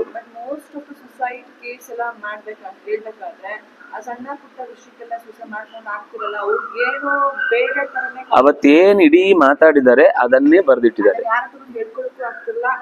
ಅದನ್ನ ಅನುಭವಿಸಕ್ಕೂ ಆಗ್ತಾರಲ್ಲ, ಅವರು ಎಷ್ಟೇ ಇದ್ದವರು ವಿಧಿಯಿಂದ ಮಾಡ್ಕೊಳ್ತಾರೆ ಅಂತ ನಾನು ಕೇಳಿದ್ವಿ. ಅವ್ರು ಎಷ್ಟೇ ಬುದ್ಧಿವಂತರಾದ್ರು ಲೈಕ್ ಅವರ ಕೆಲಸ ಮಾಡ್ತಾ ಇರ್ತಾರೆ, ಅವ್ರಿಗೆ ಗೊತ್ತಿರತ್ತಲ್ವಾ. ಲೈಕ್ ನನಗಿಂತ ಬುದ್ಧಿವಂತರಿದ್ದಾರೆ, ಅವ್ರು ನಾನು ತೆಗ್ದು ಹಾಕ್ತಾ ಇದಾರೆ, ನಾನು ಒಂದು ಲೆಕ್ಕನ ಅದ್ ರಿಯಾಲಿಟಿ ತೆಗ್ದು ಹಾಕಿದ್ರೆ ಏನು ಅನ್ನೋದ ಥಾಟ್ ಎಷ್ಟು ಭಯ ಆಗುತ್ತೆ. ಆ ಥರ ಲೋನು ಕಮಿಟ್ಮೆಂಟ್ ಇರ್ತಾರೆ, ತೆಗ್ದಾದ್ರೆ ಏನು, ಎಲ್ಲಿಂದ EMI ಕಟ್ಟೋದು? ಈಗ ಯಾರೋ ಒಬ್ರು ಕನ್ನಡ ಡೈರೆಕ್ಟರ್ ಕೆಲಸವೇ ಇಲ್ಲದವ್ರು 1000 ಜನ ಬದುಕ್ತಾ ಇಲ್ವಾ? ಅಯ್ಯೋ 1000 ಇರತ್ತೆ ರೀ. ನೀವು ಒಂದು ವಿಷಯ ತಿಳ್ಕೊಳ್ಳಿ, ಜಗತ್ತಲ್ಲಿ ಎಲ್ರಿಗೂ ಅವರವರದ್ದೇ ಆದ ಬೇರೆ ಬೇರೆ ತರದ ಸಮಸ್ಯೆ ಇರುತ್ತೆ. ನೀವು ಆ ಸಮಸ್ಯೆಯನ್ನು ಇದು ದೊಡ್ಡ ಸಮಸ್ಯೆ, ಇದು ಚಿಕ್ಕ ಸಮಸ್ಯೆ ಹೇಳ್ಬೇಡಿ. ಅವ್ರವರಿಗೆ ಅವ್ರವ್ರ ಸಮಸ್ಯೆನೇ ದೊಡ್ಡದು. ರೋಗ ಬಂದಿರುತ್ತೆ, ಅದನ್ನ ಅನುಭವಿಸಕ್ ಆಗ್ತಿರಲ್ಲ. ಇದು ಹಾಗೆಲ್ಲ ಏನಿಲ್ಲ, ಎಲ್ಲ ಚೆನ್ನಾಗಿತ್ತು, ನಾರ್ಮಲ್ ಆಗಿತ್ತು. But most of the problems are based on financial. ಅದೇ ಅವರು ಈ ಶರೀರವನ್ನೇ ಶಾಶ್ವತ ಅಥವಾ ಈಗ ಸಿಕ್ಕಿದ ಆಸ್ತಿಗಳನ್ನೇ ಶಾಶ್ವತ ಅನ್ಕೊಂಡ್ ಮಾಡಿದ ಆಲೋಚನೆಗಳಿಂದ ಆಗೋ ಸಮಸ್ಯೆ ಅದು. ಯಾಕೆಂದ್ರೆ ಯಾವುದಕ್ಕೆ ಮಿತಿ ಎಷ್ಟು ಬೆಲೆ ಕೊಡಬೇಕೋ ಅಷ್ಟು ಬೆಲೆ ಕೊಡುವ ಎಚ್ಚರ ಇದ್ದಾಗ ಇದು ಯಾವ್ದು ಯೋಚನೆ ಬರಲ್ಲ. ಇದು ಯಾವಾಗ ಬರುತ್ತೆ ಅಂದ್ರೆ ಅದೇ ಪ್ರಧಾನ ಅಂತ ಆದಾಗ, ಅದೇ ಜೀವನದ ಇದ್ರಲ್ಲಿ ಇರಲ್ಲ. ಅಜ್ಞಾನದಿಂದ ಆತರ ಈ ದೇಹನೇ ನಾನು ದೇಹ ಎಂದಾಗ ಪ್ರಾಬ್ಲಮ್ ಸಾಲ್ವ್ ಆಗುತ್ತೆ. ದೇಹ ಹೋದ್ರೆ ಪ್ರಾಬ್ಲಮ್ ಸಾಲ್ವ್ ಆಗುತ್ತೆ ಅನ್ಕೋತಾರೆ. ಆ EMI ಅನ್ನ ಮತ್ತೆ ಅಜ್ಜನ್ಮ ಕಟ್ಟಬೇಕು. ಅದೇ ಅವರೇ ಕಟ್ಟಬೇಕು, ಆ ಶರೀರದಲ್ಲಿ ಕಟ್ಟಲ್ಲ ಅಷ್ಟೇ. ಇವಾಗ ಕೆಲವು ಡೈರೆಕ್ಟ್ ಗುರುಪ್ರಸಾದ್ ಅಂತ ಸಾಲ ಎಲ್ಲ ಮಾಡ್ಕೊಂಡು ಆಚೆ ಬಂದು ನಾನು ಸಾಯಿಸ್ಬಿಡ್ತೀನಿ, ಅದು ಮಾಡ್ತೀನಿ, ಈ ತರ ಮೆಂಟಲಿ ತುಂಬಾ ಪ್ರೆಷರೈಸ್ ಆಗಿನೂ ಅದ್ರ ಕಮಿಟ್ ಮಾಡ್ಕೊಳ್ಳೋ ಜನ ಇರ್ತಾರೆ. ಬದುಕ್ಬೇಕಂತ ಆಸೆ ಇದ್ದು ಬದುಕೋ ಜನ ಇರ್ತಾರಲ್ಲ. ಕೆಲವು ಸಿಚುವೇಶನ್ ಆಗಿರುತ್ತೆ, ಇಲ್ಲ ಹೇಳಲ್ಲ. ಕೆಲವು ನಾನು ಹೇಳಿದ್ದು ತುಂಬಾ ಸರಳವಾಗಿ ಅನ್ಸುತ್ತೆ, ಆದ್ರೆ ಅವರೇ ಕಾಂಪ್ಲಿಕೇಟ್ ಮಾಡ್ಕೊಳ್ತಾರೆ ಅಂತ ಅನ್ಸುತ್ತೆ. ಅದು ತಿಳುವಳಿಕೆ ಇಲ್ಲದೆ ಇರೋದ್ರಿಂದ ಆಗುದು. ಎಲ್ಲರೂ ಸ್ಟ್ರಾಂಗ್ ಇದೆ. ಕೆಲವರು ಮೂರು ತಾಪತ್ರಯ ತಿಳ್ಕೊಂಡು ಅದನ್ನ ಪರಿಹಾರ ಮಾಡ್ಕೊಳ್ಳೋಕೆ ಇದು ಮಾಡ್ತಾರೆ. ಸಮಸ್ಯೆ ಇದ್ರೆ ಸಾಲ್ವ್ ಆಗುತ್ತೆ, ಹೋದ್ರೆ ಇದ್ದವರಿಗೆಲ್ಲ ಸಮಸ್ಯೆ ಕೂತ್ಕೊಳ್ಳುತ್ತೆ. ಕರೆಕ್ಟ್ ಅಂತ ನಾನು ಹೇಳ್ತಾ ಇಲ್ಲ, ಬಟ್ ಅದ್ ಒಂದ್ ಸತಿ ಆ ಥಾಟ್ ಬಂದ್ರೆ ಇವಾಗ ಇಷ್ಟೆಲ್ಲ ಒಂದೇ ಸತಿ ಅವ್ರ ಆ ಸಾಯಂಕಾಲದ ರಾತ್ರಿಯ ಫಸ್ಟ್ ಪ್ರಾಬ್ಲಮ್ ಏನ್ ಗೊತ್ತಾ, ನಾವು ರಾತ್ರಿ ಕೆಲಸ ಮಾಡು, ರಾತ್ರಿ ಅದು ನಿದ್ದೆ ಟೈಮ್, ಅದು ಯಾರಿಗೂ ಮಾಡಕ್ ಇಷ್ಟ ಇಲ್ಲ. ಅದೇ ದುಡ್ಡಿಗೋಸ್ಕರ, ದುಡ್ಡೇ ಪ್ರಧಾನ ಅಂತಿದ್ದಾಗ ರಾತ್ರಿ ಆದ್ರೂ ಮಾಡ್ತೇವೆ ಅಂತಾರೆ. ನೋಡಿ, ದುಡ್ಡು ನಮ್ದು ಸಿಗುತ್ತೆ ಅಂತ ಆದ್ರೆ ಅದು ಹಗಲಿಗಾದ್ರೂ ಸಿಗುತ್ತೆ, ರಾತ್ರಿಗಾದ್ರೂ ಸಿಗುತ್ತೆ. ಜಾಬ್ಲೆಸ್ ಅಂತ ಯಾರು ಹೇಳಿದ್ರು? ಬೇರೆ ಕೆಲಸ ಹುಡುಕ್ರಿ, ಸಿಗುತ್ತೆ ನಮ್ಮ ಹೆಸರಿಗೆ. ಯಾವ್ದೋ ನಮ್ಗೇನ್ ಗೊತ್ತಾ, ಬೇಗ ಸಿಗ್ಬೇಕು, ತುಂಬಾ ಸಿಗ್ಬೇಕು, ದೊಡ್ಡ ಮನೆ ಕಟ್ಬೇಕು, ಸುಲಭದಲ್ಲಿ ಆಗ್ಬೇಕು ಅನ್ನೋ ಯೋಚನೆಗೆ ಈ ರಾತ್ರಿ ಹಗಲು ಎಲ್ಲ ಒದ್ದಾಡುದು. ಯಾರಿಗೂ ನಿದ್ದೆ ಬಿಟ್ಟು ಕೆಲಸ ಮಾಡಕ್ ಇಷ್ಟ ಇರಲ್ಲ, ಅದು ಫೋರ್ಸ್. ನೀವು ಒಪ್ಕೊಂಡಿದ್ದೀರಿ ಅಂದ್ರೆ ನಿಮ್ದು ಕೆಲ್ಸ, ನಿಮ್ ಹಣೆ ಬರ ಅದು. ಆ ಟೈಮ್ ಅನ್ನು ಒಪ್ಕೊಂಡಿದ್ದೀರಿ ಅಂದ್ರೆ ಬೇರೆ ಆಪ್ಷನ್ ಇರಲ್ಲ ಅವರಿಗೆ. ನೀವ್ ಹೇಳ್ತಿದ್ರಲ್ವ ಅವ್ರಿಗೆ EMI ಎಲ್ಲ ಇತ್ತು ಅಂತ. EMI ಇರ್ಲಿ, ಕಟ್ಟಿಯೋ ಕಟ್ಟೆ ಇಲ್ಲಮ್ಮ, ಕಲ್ಪನೆ ಮಾಡಿದ್ದಷ್ಟೇ. ಕಟ್ಟು ತಗೋಬೇಕು ಅಷ್ಟೇ, ತಗೊಂಡೇ ಇಲ್ಲ. ಇನ್ನು ಏನು ಸಾಲ ಇರ್ಲಿಲ್ಲ, ಏನು ಟೆನ್ಷನ್ ಇರ್ಲಿಲ್ಲ, ಏನು ಒತ್ತಡ ಇರ್ಲಿಲ್ಲ. ಅಮ್ಮನೇ ಬೇಡ, ಅಪ್ಪನೇ ಬೇಡ, ನಾವ್ ಇದ್ರಲ್ಲೇ ಇರ್ತೀವಿ, ಆನಂದವಾಗಿರ್ತೀವಿ ಅಂತಾನೆ ಹೇಳಿದ್ದು. ಅವಳು ನಾನ್ ತಗೊಂಡು ಕಟ್ಟಿ ಅಕಸ್ಮಾತ್ ಕಟ್ಲಿಕ್ಕೆ ಆಗದೇ ಇದ್ರೆ ನೀವು ಹೇಗಿರ್ತೀರಿ ಅಂತ ಯೋಚನೆ ಮಾಡಿ ಆ ಮನೆಯಿಂದ ನಿಮ್ಮನ್ನು ಹೊರಗೆ ಹಾಕಿದ್ರೆ ಅಂತ ಊಹಿಸಿ ಸತ್ತಿದ್ದು. ಆ ತರ ಇದ್ರೆ ಹೆಂಗಿದು ಬದುಕುತ್ತ ರೆಡಿ ಇರ್ಬೇಕು. ಸಾಲ ಆಯ್ತು ಮನೆ ಮಾಡು, ಸಿಂಪಲ್ ಲೈಫ್ ಮಾಡು. ಅದೇ ಊಹಿಸುವುದು ಅದು ನಮ್ದೇ. ನಾನು ಹೇಳ್ತಾ ಇರೋದು ಯಾವ ಆಲೋಚನೆ ಬರಲ್ಲ ಅಂತಲ್ಲ, ಜಾಸ್ತಿ ಊಹಿಸ್ಲಿಕ್ಕೆ ನಾವು ಟ್ರೈ ಮಾಡಿದಷ್ಟು ಅದು ನಮ್ಗೆ ಹಾನಿಯೇ ಮಾಡುತ್ತೆ, ಅದು ನಮ್ಮನ್ನು ಬದುಕ್ಲಿಕ್ಕೆ ಬಿಡಲ್ಲ. ಯಾಕೆಂದ್ರೆ ಥಾಟ್ ಪ್ರೊಸೆಸ್ಗಳು ಹೇಗ್ ಒಂದ್ರ ಮೇಲೆ ಅದು ಒಂದ್ಸರ್ತಿ ಬಂತು ಅಂದ್ರೆ ಅದರ ಪ್ರವಾಹವೇ ಬರ್ಲಿಕ್ಕೆ ಶುರುವಾಗುತ್ತೆ, ಅದನ್ನ ಸಹಿಸ್ಕೊಳ್ಲಿಕ್ಕೆ ಆಗಲ್ಲ. ಇದ್ರಲ್ಲಿ ಲೈನ್ ಅಲ್ಲಿ ಅವ್ರು ಇರೋದಿಲ್ಲ ಅಂತ ನಾನು ನನ್ನಿಂದನೇ ನಮ್ಮ ಅಪ್ಪ ಅಮ್ಮ ಬದುಕ್ತಾರೆ ಅಂತ ಅವ್ರು ಅದು ಒಂದು ಗುರು ಸ್ವಾಮಿ ಆಚಾರ್ಯ ಯಾವಾಗ್ಲೂ ಒಂದು ಕತೆ ಹೇಳ್ತಿದ್ರು, ನಾನು ಯೋಚನೆ ಮಾಡಬಾರ್ದು ಹೇಳಿಲ್ಲ, ನನ್ನಿಂದನೇ ಅಂತ ಯೋಚನೆ. ನೋಡಿ ನೀವು ಹಾಗೆ ಈಗ ಹೇಗ್ ಬದುಕಿದ್ರು ಅಂತಾರೆ, ನೀವು ಟೆನ್ಷನ್ ತಗೊಂಡ್ರು ಟೆನ್ಷನ್ ಪಾರ್ಟಿ ಅಂತಾರೆ, ಟೆನ್ಷನ್ ತಗೊಳ್ಳದೇ ಇದ್ರೆ ಏನ್ ಬೇಡ ಬರುತ್ತಾ ಅಂತ ಬೈತಾರೆ. ಕಾಮನ್, ಎಲ್ಲದಕ್ಕೂ ರೆಡಿ ಇರ್ಬೇಕು. ಇಲ್ಲ ತಲೆ ಕೆಡಿಸ್ಕೊಂಡಿಲ್ಲ ಹಂಗೂ ಕಂಪ್ಲೇಂಟ್ ಮಾಡ್ತಾರೆ, ಆರಾಮಾಗಿ ತಿಳ್ಕೊಂಡಿದ್ದಾರೆ, ಟೆನ್ಷನ್ ಇಲ್ಲ ಏನಿಲ್ಲ ಅಂದ್ರೆ ಏನಾಗುತ್ತೆ, ನಾವ್ ಆರಾಮಾಗಿರ್ತೀವ? ಈ ತರ ಸುಸೈಡ್ ಮಾಡ್ಕೊಳ್ಳೋ ಜೀವಿಗಳು ಅಂತ ಇರ್ತಾರಲ್ಲ, ಕೆಲವೊಂದು ಪ್ರಾಬ್ಲಮ್ಸ್ ನ ಫೇಸ್ ಮಾಡಕ್ ಆಗ್ತದೆ. ಈಗ ಕರ್ಮ ತೀರಿರೋದಿಲ್ಲ, ಅದಾಗೋಕ್ಕಿಂತ ಮುಂಚೆನೇ ಸೂಸೈಡ್ ಮಾಡ್ಕೊಳ್ತಿದ್ಲ. ಸೊ ಇನ್ನೊಂದು ಜನ್ಮ ಅಂತ ಬಂದಾಗ್ಲೂ ಅದೇ ವೀಕ್ ಮೈಂಡ್ ಮತ್ತೆ ಅದು ಸೂಸೈಡ್ ಮಾಡ್ಕೊಳ್ತಂದ್ರೆ ಅದಕ್ಕೆ ಅಲ್ಲೂ ಇಲ್ಲ ಇಲ್ಲೂ ಅಲ್ಲ, ದೆನ್ ಹೌ ಇದಕ್ಕೆ ಸೊಲ್ಯೂಷನ್? ಇಲ್ಲ, ಅದು ಒಂದ್ ಹಂತಕ್ಕೆ ಅದರ ಕರ್ಮ ಮುಗೀತು ಅಂತಂದಾಗ ಯಾರೋ ಒಬ್ಬ ಅದರ ಸರಿಯಾದ ಸೊಲ್ಯೂಷನ್ ಕೊಡ್ತಾನೆ, ಸಿಗುತ್ತೆ, ಸಿಗುದಿಲ್ಲ ಅಂತಿಲ್ಲ. ಇಲ್ಲ, ಅದು ಎಳಿಯತ್ತೆ. ಕರ್ಮ ತಪ್ಪಿಸ್ಕೊಳ್ಲಿಕ್ಕೆ ಸುಸೈಡ್ ಮಾಡಿದ್ರೆ ಕರ್ಮ ತಪ್ಪೋಗುದಿಲ್ಲ ಅಂತ ತಪ್ಪಿ ಹೋಗುತ್ತೆ ಅಂತಿಲ್ಲ, ಇನ್ನೊಂದು ರೀತಿಯಿಂದ ಬರುತ್ತಷ್ಟೇ. ಕರ್ಮ ಅನುಭವಿಸ್ಲೇಬೇಕು. ಅವ್ರ ಹೆಸರಲ್ಲೇ ಬೇರೆ ದಾನ ಧರ್ಮ ಮಾಡಿ ಆತರ ಎಲ್ಲ ಮಾಡೋದು ಅವ್ರ ಕರ್ಮ ಸರಿಯುತ್ತದೆ ಸರ್. ಅದಕ್ಕೆ ಅವರು ಇಲ್ಲಿ ಬಂದು ಯಾವ್ದು ಹೆಣ್ಮಕ್ಳ ಗುರುಕುಲ ಯಾವ್ದೋ ಒಂದು ನೋಡಿ ಅದಕ್ಕೆ ಅವ್ರು ಪೂರ್ತಿ ನಾನು ಹೆಣ್ಮಕ್ಳ ಯಾರಿಗಾದ್ರೂ ಕಷ್ಟ ಇದ್ದು ಅವರಿಗೆ ಕೆಲಸ ಸಿಗುದಿಲ್ಲ ಅಂದ್ರೆ ಕೆಲಸ ಕೊಡಿಸೋದು, ಮದುವೆಗೆ ಖರ್ಚಿಲ್ಲ ಅಂದ್ರೆ ನಾನು ದುಡ್ಡು ಕೊಟ್ಟು ಮದುವೆ ಮಾಡಿಸ್ತೇನೆ, ಅಥವಾ ಅವರಿಗೆ ಮನೆ ಕಟ್ಲಿಕ್ಕೆ ಸಾಲ ಇದ್ರೆ ಅದನ್ನ ತೀರಿಸ್ತೇನೆ ಅಂತ ಹೀಗೇನೇನೋ ಯೋಜನೆ ಹಾಕೊಂಡು ಮಾಡ್ತಿದ್ದಾರೆ. ಅವನಿಗೆ ಕಂಟಕ ಮೃತ್ಯುಂಜಯ ಹೋಮ ಮಾಡಿದ್ರು, ಅದು ನೆಕ್ಸ್ಟ್ ಡೇನೆ ಮರ ಬಿದ್ದು ಅವನ್ ಸತ್ತಿದ್ದಾನೆ. ಸೊ ಪೂಜೆಗೂ ಅದಕ್ಕೆ ಸಂಬಂಧ ಇರಲ್ಲ, ಅವನಿಗೆ ಹೇಗಿದ್ರು ಸಾಯ್ಬೇಕು ಅಂತ ಇರುತ್ತೆ. ಸತ್ಕರ್ಮವನ್ನು ಮಾಡಿ ಅವನಿಗೊಂದು ಪುಣ್ಯ ಸೇರಿರುತ್ತೆ ಅಷ್ಟೇ, ಅದು ಮೃತ್ಯುಂಜಯದಿಂದ ಸತ್ತದ್ದಲ್ಲ.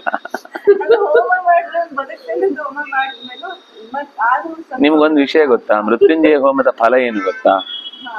ಮೃತ್ಯುಂಜಯ ಹೋಮದ ಫಲ ಅವನು ಬದುಕಬೇಕು ಅಂತಿದ್ರೆ ಆರೋಗ್ಯವಾಗಿ ಬದುಕಬೇಕು ಅಂತ. ಆದ್ರೆ ಇನ್ನೊಂದು ಫಲ ಇದೆ, ಅವನಿಗೆ ಬಹಳ ಕಾಲ ಅವನಿಗೆ ಆ ವ್ಯಥೆಯಿಂದ ಬದುಕ್ಲಿಕ್ಕೆ ಆಗುದಿಲ್ಲ ಅಂತಿದ್ರೆ ಅವನು ಆಗ್ಲೇ ಪ್ರಾಣ ಬಿಡ್ತಾನೆ.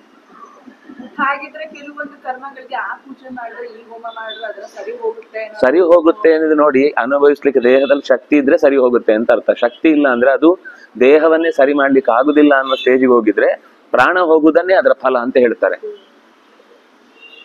ಅನಾಯಾಸೇನ ಮರಣಂ. ಹೌದು, ಪರಿಹಾರ ಆಗುದಾದ್ರೆ ಆಗೋಗುತ್ತೆ, ಆಗ್ಲಿಲ್ಲ ಅಂದ್ರೆ ಅಲ್ಲೇ ಪ್ರಾಣನೇ ಹೋಗುತ್ತೆ. ಸಮಸ್ಯೆ ಹೋಗಿ ಬರುದು ಯಾವಾಗ? ಪ್ರಾಣ ಇದ್ರೆ ತಾನೆ. ಅದೇ ಬದುಕುವ ಶಕ್ತಿ, ಅವನ ಅರ್ಹತೆ ಯೋಗ್ಯತೆ ಇದ್ರೆ ರೋಗ ಪರಿಹಾರ ಆಗುತ್ತೆ, ಸಮಸ್ಯೆಗಳು ತೀರಿ ಹೋಗುತ್ತೆ, ಅವನು ಆರಾಮಾಗಿ ಬದುಕ್ತಾನೆ. ಅವನಿಗೆ ಬದುಕುವ ಅರ್ಹತೆಯೂ ಇಲ್ಲ, ಅವನ ಕಾಲವೂ ಇಲ್ಲ, ಅದು ಬದುಕ್ಲಿಕ್ಕೆ ಬೇಕಾದ ಕಾಲವೂ ಇಲ್ಲ ಅಂದಾಗ ಅವನನ್ನು ಬೇಗ ಕರ್ಕೊಂಡು ಹೋಗ್ತದೆ. ಒದ್ದಾಡುವಾಗ ಮಾಡಲ್ಲ.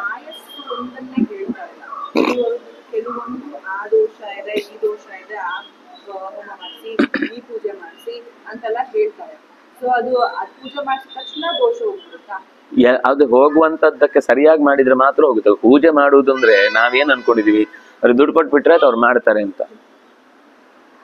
ನೀವ್ ಎಷ್ಟು ಇನ್ವಾಲ್ವ್ ಆಗಿದ್ದೀರಿ ಅನ್ನೋದು ಮುಖ್ಯ, ನೀವು ಆ ಪದಾರ್ಥಗಳನ್ನು ಎಷ್ಟು ಕಷ್ಟಪಟ್ಟು ತಂದಿದ್ದೀರಿ ಅನ್ನೋದು ಮುಖ್ಯ. ಯಾಕೆಂದ್ರೆ ಪೂಜೆ ಅಂದ್ರೆ ಯಜ್ಞದ ಕುಂಡದಲ್ಲಿ ಹಾಕಿದ ಆಹುತಿ ಮಾತ್ರ ಅಲ್ಲ, ಆ ದನ ನೀವು ಅದನ್ನು ಸಾಕಿ ಬೆಳೆಸಿ ತುಪ್ಪ ಮಾಡಿ ತಂದ್ರೆ ಅದಕ್ಕೆ ಎಷ್ಟು ಫಲವೋ ಅದರ 10ನೇ 1 ಅಂಶ ಫಲ ನೀವು ಅಂಗಡಿಯಿಂದ ಆ ಸಾಮಾನನ್ನು ತಂದ್ರೆ, ಅದು ನೀವು ತಂದ್ರೆ.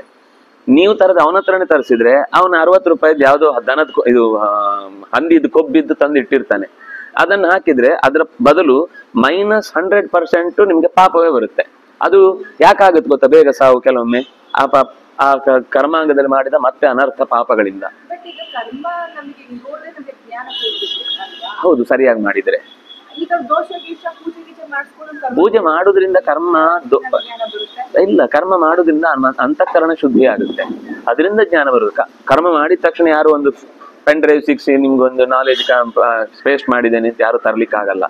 ಕರ್ಮದಿಂದ ಏನಾಗುತ್ತೆ ಅಂದ್ರೆ ಕರ್ಮಣ ಅಂತಃಕರಣ ಶುದ್ಧಿ, ಮನಸ್ಸು ಶುದ್ಧ ಆಗುತ್ತೆ. ಇಲ್ಲ ಯಾಕಂದ್ರೆ ಕರ್ಮದ ಉದ್ದೇಶ ಏನ್ ಹೇಳಿ, ನಮಮ ಇದು ನನ್ನದಲ್ಲ, ಇದು ನನ್ನದಲ್ಲ, ಇದು ನನ್ನದಲ್ಲ ಅನ್ನೋ ಎಚ್ಚರ.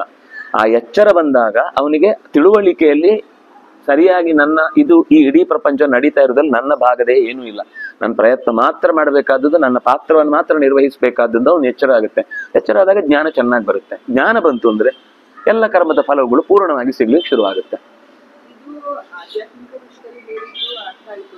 ನಾರ್ಮಲ್ ಜನ ಆ ತರದೇನೋ ಒಂದು ಪ್ರಾಬ್ಲಮ್ ಇದೆ, ಈ ತರ ಏನೋ ಒಂದು ಕಷ್ಟ ಆಗ್ತದೆ, ಈ ತರ ಏನೋ ಒಂದು ಕಷ್ಟ ಇದೆ, ಅದನ್ನು ಒಂದ್ ರೀತಿ ಒಳ್ಳೆಯ ಕೆಲಸಕ್ಕಾಗಿ ದುಡ್ಡು ಖರ್ಚು ಮಾಡುವುದು ಕೂಡ ಅಂದ್ರೆ ಯಾಕಂದ್ರೆ ದುಡ್ಡು ಅಂದ್ರೆ ಅದು ದುಡ್ಡಲ್ಲ, ಅವನು ಬೇರೆ ಕೆಲಸಗಳಿಗೆ ಬೆವರು ಹರಿಸಿ ತಂದ ದುಡ್ಡು. ಅದು ಅಲ್ಲಿಯ ಬೆವರಿದೆಯಲ್ಲ, ಕಷ್ಟ, ಅಷ್ಟು ಕಷ್ಟಪಟ್ಟ ಕೆಲಸದಿಂದ ಬಂದ ದುಡ್ಡನ್ನ ಸುಮ್ನೆ ಹೀಗೆ ಬಿಡ್ಬೇಕು ಅಂದ್ರೆ ಆ ಅಭಿಮಾನ ಸುಲಭದಲ್ಲಿ ಬಿಡ್ಲಿಕ್ಕೆ ಆಗುದಿಲ್ಲ.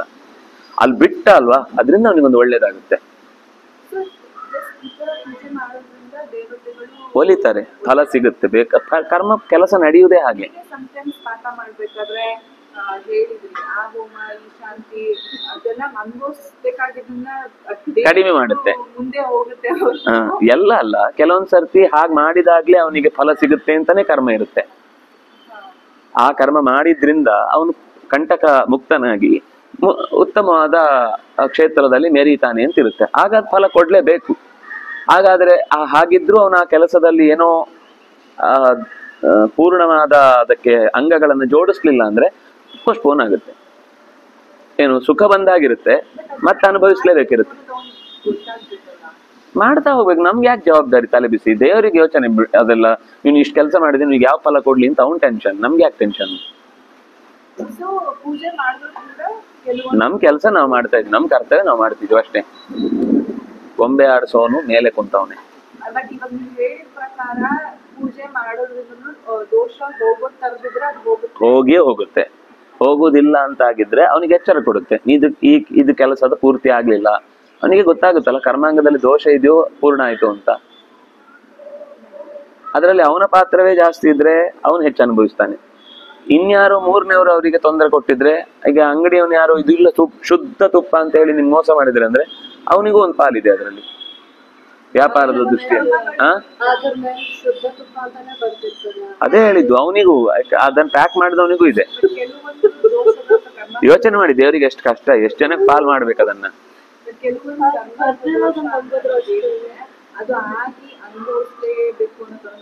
ಹೌದು, ಆದ್ರೆ ಭಗವಂತನ ಪ್ರಸಾದದಿಂದ ಜೋರಾಗಿ ಆಗ್ಬೇಕಾದದ್ದು ಸ್ವಲ್ಪ ಸಣ್ಣದ್ರಲ್ಲೇ ಮುಗಿದೋಗುತ್ತೆ.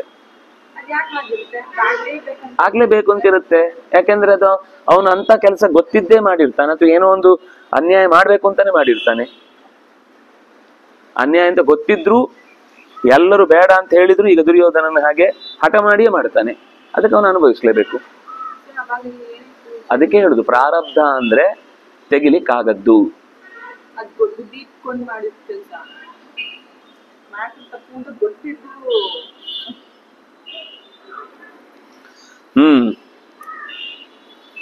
ವಿದುಲ ಸಿಕ್ಕಾಪಟ್ಟೆ ಮಾತಾಡಿಬಿಟ್ಲಿ ಈಗ.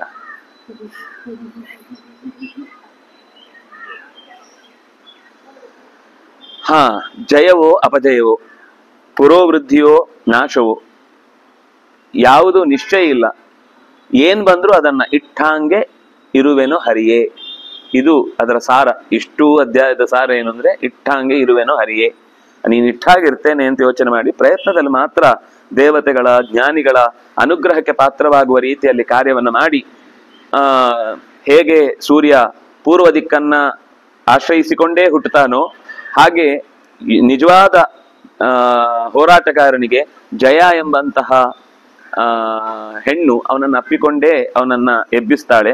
ಹಾಗಾಗಿ ನಿನ್ನ ಪೌರುಷಕ್ಕೆ ಸಾಹಸಕ್ಕೆ ಪ್ರವೃತ್ತನಾಗು.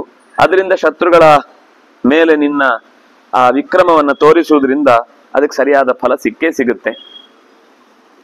ಶತ್ರುಗಳಲ್ಲೂ ಕೂಡ ಸ್ಪರ್ಧೆ ಇದ್ದವ್ರು ಇರ್ತಾರೆ, ಅವಮಾನಗೊಂಡವ್ರು ಇರ್ತಾರೆ, ಅಸೂಯೆ ಪಡೋರು ಇರ್ತಾರೆ. ಅವರೆಲ್ಲರೂ ಕೂಡ ಶತ್ರುಗಳಿಗೆ ವಿರೋಧಿಯಾದಾಗ ನಿನ್ನ ಪರವಾಗಿ ಅವರನ್ನ ಬದಲಾಯಿಸಿಕೋ. ಹೇಗೆ ಅವರಿಗೆ ಕೆಲವರಿಗೆ ದ್ರವ್ಯ ಕೊಡಬೇಕಾಗಬಹುದು, ಅಥವಾ ಅವರಿಗೆ ಯಾವುದೋ ಒಂದು ಸ್ಥಾನ ಸಿಗಬೇಕಾಗತ್ತೆ, ಅಲ್ಲಿ ಸ್ಥಾನ ಸಿಕ್ಕಿರುವುದಿಲ್ಲ. ನಿಮ್ಗೆ ನಾನು ಸ್ಥಾನ ಕೊಡ್ತೇನೆ ಬನ್ನಿ ಅಂತ ತಕ್ಷಣ ಆಯ್ತಾಯ್ತು ಅಂತೇಳಿ ಬರ್ತಾರೆ. ಅವರು ಆ ಕೆಲಸದಲ್ಲಿ ಒಳ್ಳೆ ಯೋಗ್ಯರು, ದಕ್ಷರು. ನೀವು ಹಾಗೆ ತಂದುಕೊಳ್ಳುವಾಗ ಎಲ್ಲಿ ಕರೆದ್ರು ಹೋಗ್ತಾನೆ ಅಂತ ಅವನನ್ನು ಕರ್ಕೊಂಡ್ರೆ ನೀವೇ ನಾಳೆ ಬೇಸ್ತು ಬಿಡ್ಬೇಕಾಗತ್ತೆ. ಅವನ ಸ್ವಭಾವದಲ್ಲಿ ಒಳ್ಳೇದಿದೆ, ಆದ್ರೆ ಅವನಿಗೆ ನ್ಯಾಯ ಸಿಕ್ಕಿಲ್ಲ. ಅಂಥವರ ಕಡೆಗೆ ನೀನು ಹೆಚ್ಚು ಗಮನ ಹರಿಸ್ಬೇಕು.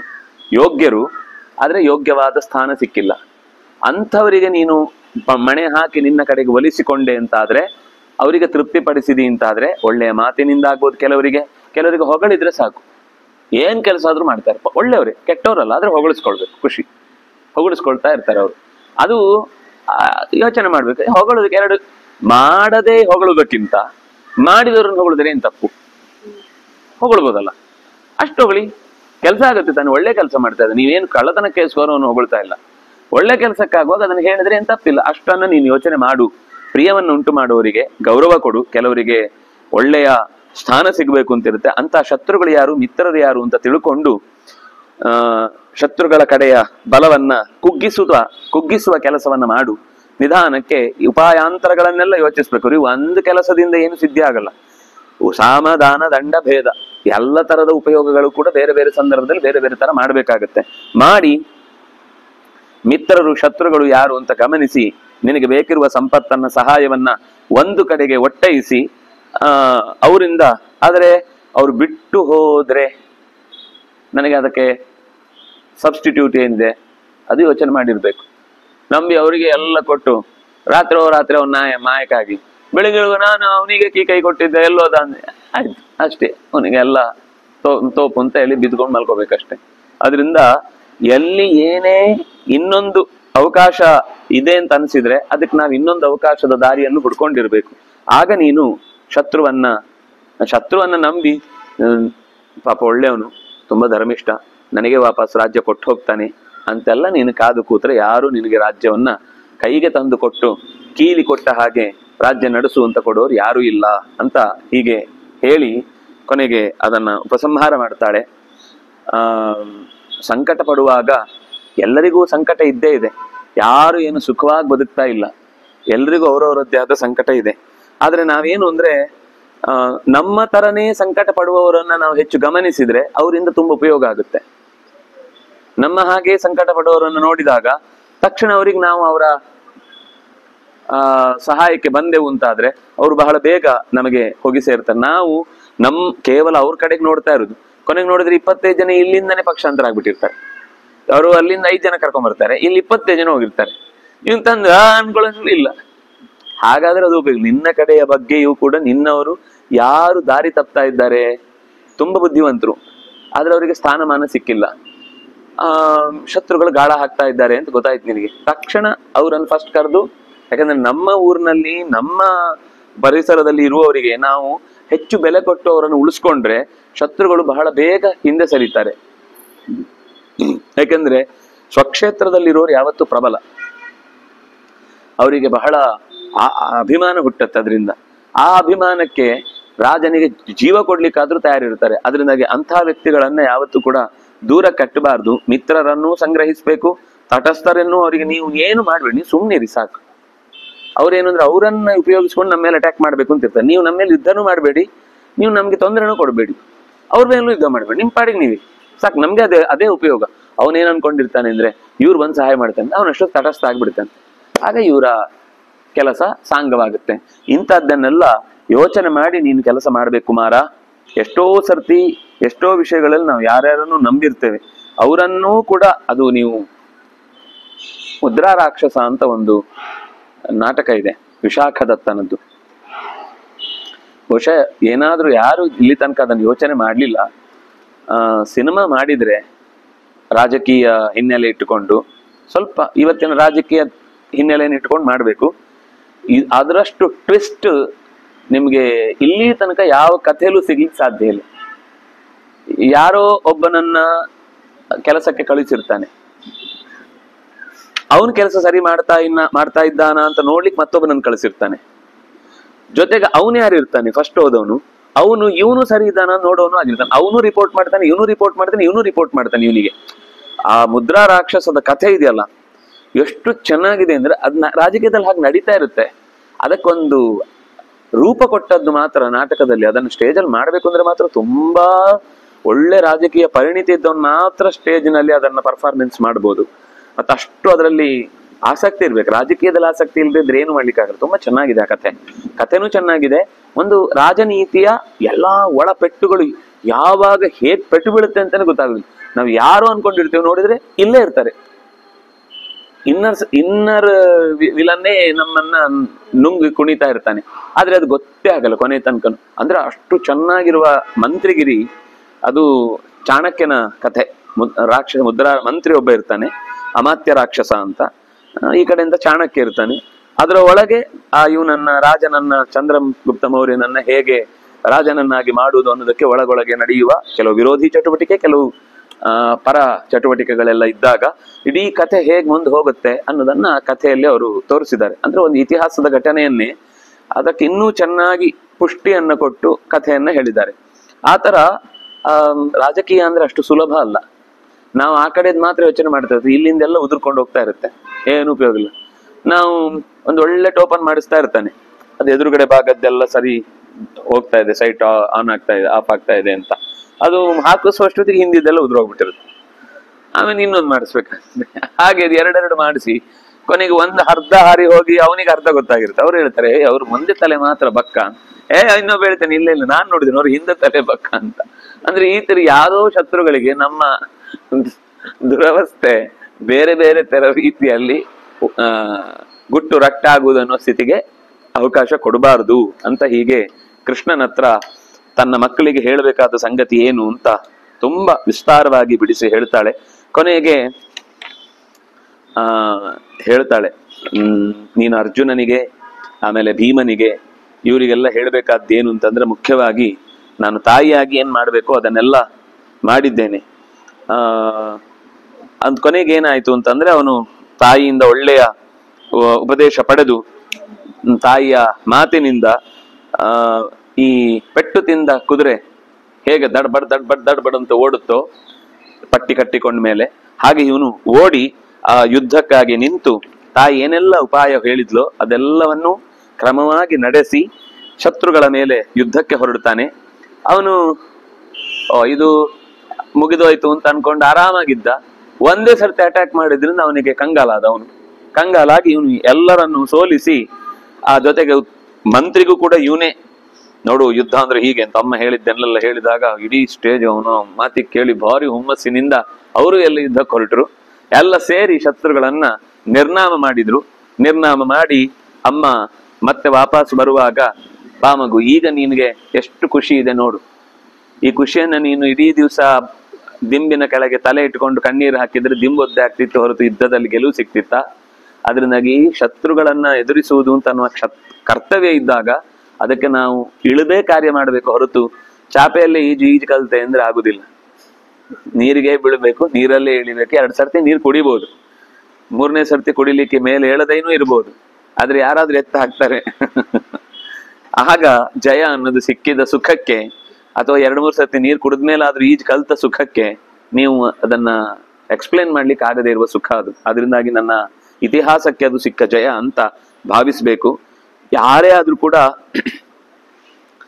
ಕುಂತಿ ಹೇಳ್ತಾಳೆ, ಈ ಕಥೆ ತುಂಬಾ ಅದ್ಭುತವಾದದ್ದು. ಶತ್ರುಗಳನ್ನ ನಿರ್ನಾಮ ಮಾಡಿದಂತಹ ಸ್ಥಿತಿಯಲ್ಲಿ ಈ ಕಥೆಯನ್ನು ಯಾರು ಕೇಳ್ತಾನೋ, ಕಥೆ ಕೇಳುದು ಅಂದ್ರೆ ಈ ಇಷ್ಟು ಉಪದೇಶದ ಮಾತುಗಳನ್ನ ಯಾರಿಗೆ ಬಿಡಿಸಿ ಕೇಳುವ ಅವಕಾಶ ಸಿಗುತ್ತೋ ಅವ್ರ ಜೀವನದಲ್ಲಿ ಏನೇ ತರದ ಕಷ್ಟಗಳಲ್ಲಿ ಇದ್ರೂ ಕೂಡ ಮತ್ತೆ ಮರಳಿ ತಮ್ಮ ಕಾರ್ಯದಲ್ಲಿ ತೊಡಗುವುದಕ್ಕೆ ಬೇಕಿರುವಂತಹ ಉತ್ಸಾಹವನ್ನ ಪಡೀತಾನೆ. ಅದು ಕೂಡ ಗರ್ಭದಲ್ಲಿರುವಾಗ ಈ ಕಥೆ ಮಗುವಿಗೆ ಕೇಳಿಸ್ಬೇಕಂತೆ. ಗರ್ಭದಲ್ಲಿ ಅಂದ್ರೆ ಗರ್ಭಿಣಿಯಾಗುವ ಸಂದರ್ಭದಲ್ಲಿ ಈ ಕಥೆಯನ್ನ ಹೇಳಿ ಆ ತಾಯಿಗೆ ವಿಶೇಷವಾಗಿ ಅದನ್ನ ಕಿವಿಗೆ ಬೀಳುವ ಹಾಗೆ ಮಾಡಿದ್ರೆ ಮಗುವಿಗೂ ಅಂಥದ್ದೊಂದು ಒಳ್ಳೆಯ ಜಯಶೀಲನಾಗುವಂತ, ಯಾವುದೇ ಕೆಲಸದಲ್ಲಾದ್ರೂ ಕೆಲಸವನ್ನ ಕೊನೆಗಾಣಿಸುವಂತಹ ಶಕ್ತಿ ಆ ಮಗುವಿಗೆ ಬರುತ್ತೆ. ಅದರಿಂದಾಗಿ ಅಕಸ್ಮಾತ್ ಅವನು ತುಂಬ ಸಂಪದ್ಭರಿತನಾದ ವ್ಯಕ್ತಿ ಆದ್ರೆ ಒಳ್ಳೆಯ ದಾನಶೂರ ಆಗ್ತಾನೆ, ಒಳ್ಳೆಯ ಕ್ಷತ್ರಿಯ ರಮಣಿಯಾಗಿದ್ರೆ ಅವಳು ಯುದ್ಧದಲ್ಲಿ ಗೆಲ್ಲುವಂತ ವೀರ ಮಗುವನ್ನು ಪಡಿತಾಳೆ. ಅಕಸ್ಮಾತ್ ಅವನು ವಿದ್ಯಾವಂತಿಕೆಯನ್ನು ಹೊಂದಬೇಕಾದ ಯೋಗ ಉಳ್ಳವನಾದ್ರೆ ವಿದ್ಯೆಯನ್ನ ಕಲಿಯುವ ವಿಷಯದಲ್ಲಿ ಅಷ್ಟೇ ನಿಷ್ಠೆಯನ್ನು ತೋರಿ ಕೊನೆಯ ತನಕ ವಿದ್ಯಾಭ್ಯಾಸವನ್ನು ಮುಗಿಸ್ತಾನೆ. ಹೀಗೆ ಬ್ರಹ್ಮ ತೇಜಸ್ವಿಗೆ ಬ್ರಹ್ಮ ತೇಜಸ್ಸು, ಕ್ಷಾತ್ರ ತೇಜಸ್ವಿಗೆ ಕ್ಷಾತ್ರ ತೇಜಸ್ಸು, ಅಥವಾ ಇನ್ಯಾವುದೇ ರೀತಿಯಲ್ಲಿದ್ರೂ ಕೂಡ ಒಬ್ಬ ಗೋಷ್ಠಿಯಲ್ಲಿ, ಸಾಧುಗಳ ಗೋಷ್ಠಿಯಲ್ಲಿ ಗಣ್ಯನಾಗಿಯೋ, ತೇಜಸ್ವಿಯಾಗಿಯೋ, ಬಲಶಾಲಿಯೋ ಆಗಿಯೋ, ಮಹಾರಥಿಯಾಗಿಯೋ, ಅಥವಾ ಧೀರನೋ, ಶತ್ರುಗಳಿಂದ ಸೋಲದವನೋ, ಎಲ್ಲರನ್ನು ತನ್ನ ಹಿಡಿತದಲ್ಲಿ ಇಟ್ಟುಕೊಳ್ಳಬಲ್ಲವನು, ಶಿಷ್ಟರನ್ನು ಚೆನ್ನಾಗಿ ಪಾಲಿಸುವಂತಹ ತಾಕತ್ತು, ಧರ್ಮ ರಕ್ಷಣೆ, ಸತ್ಯಪರಾಕ್ರಮ ಮೊದಲಾದ ಎಲ್ಲ ವಿಧವಾದ ಗುಣಗಳು ಕೂಡ ಆ ಮಗುವಿನಲ್ಲಿ ಮರುಕಳಿಸುತ್ತೆ. ಈ ಕಥೆಯ ಪ್ರಭಾವ ಅಂತದ್ದು ಅಂತ ಆ ಕುಂತಿ ಆ ಹುಡುಗನ ಕಥೆಯನ್ನು ಹೇಳಿ ಮುಗಿಸಿ ಕೃಷ್ಣನ ಹತ್ರ ಕೊನೆಗೆ ಹೇಳ್ತಾಳೆ, ಅರ್ಜುನ ಹುಟ್ಟಿದಾಗ ಅವನು ಈ ಮನೆತನದ ಹೆಸರನ್ನು ಉಳಿಸ್ತಾನೆ ಅಂತ. ಇದೇ ತರದ ಮಾತು ಅವಳು ಹೇಳ್ತಾಳೆ ವಿದುಲ. ಏನು ಅಂದ್ರೆ, ಈ ಮಗು ಮೊದಲಿಗೆ ಸ್ವಲ್ಪ ಹಿಂದೆ ಸರಿಯತ್ತೆ, ಆದ್ರೆ ಅದಕ್ಕೆ ಚೆನ್ನಾಗಿ ಪುಷ್ಟಿಯನ್ನ ಕೊಟ್ರೆ ಅದು ಶತ್ರುಗಳನ್ನ ಚೆನ್ನಾಗಿ ಸೋಲಿಸಿ ಇಡೀ ಮನೆತನಕ್ಕೆ ಹೆಸರು ತರುತ್ತೆ ಅಂತ ನನಗೆ ಒಬ್ರು ಹಿರಿಯರು ಅವಧೂತರು ಹೇಳಿದ್ರು.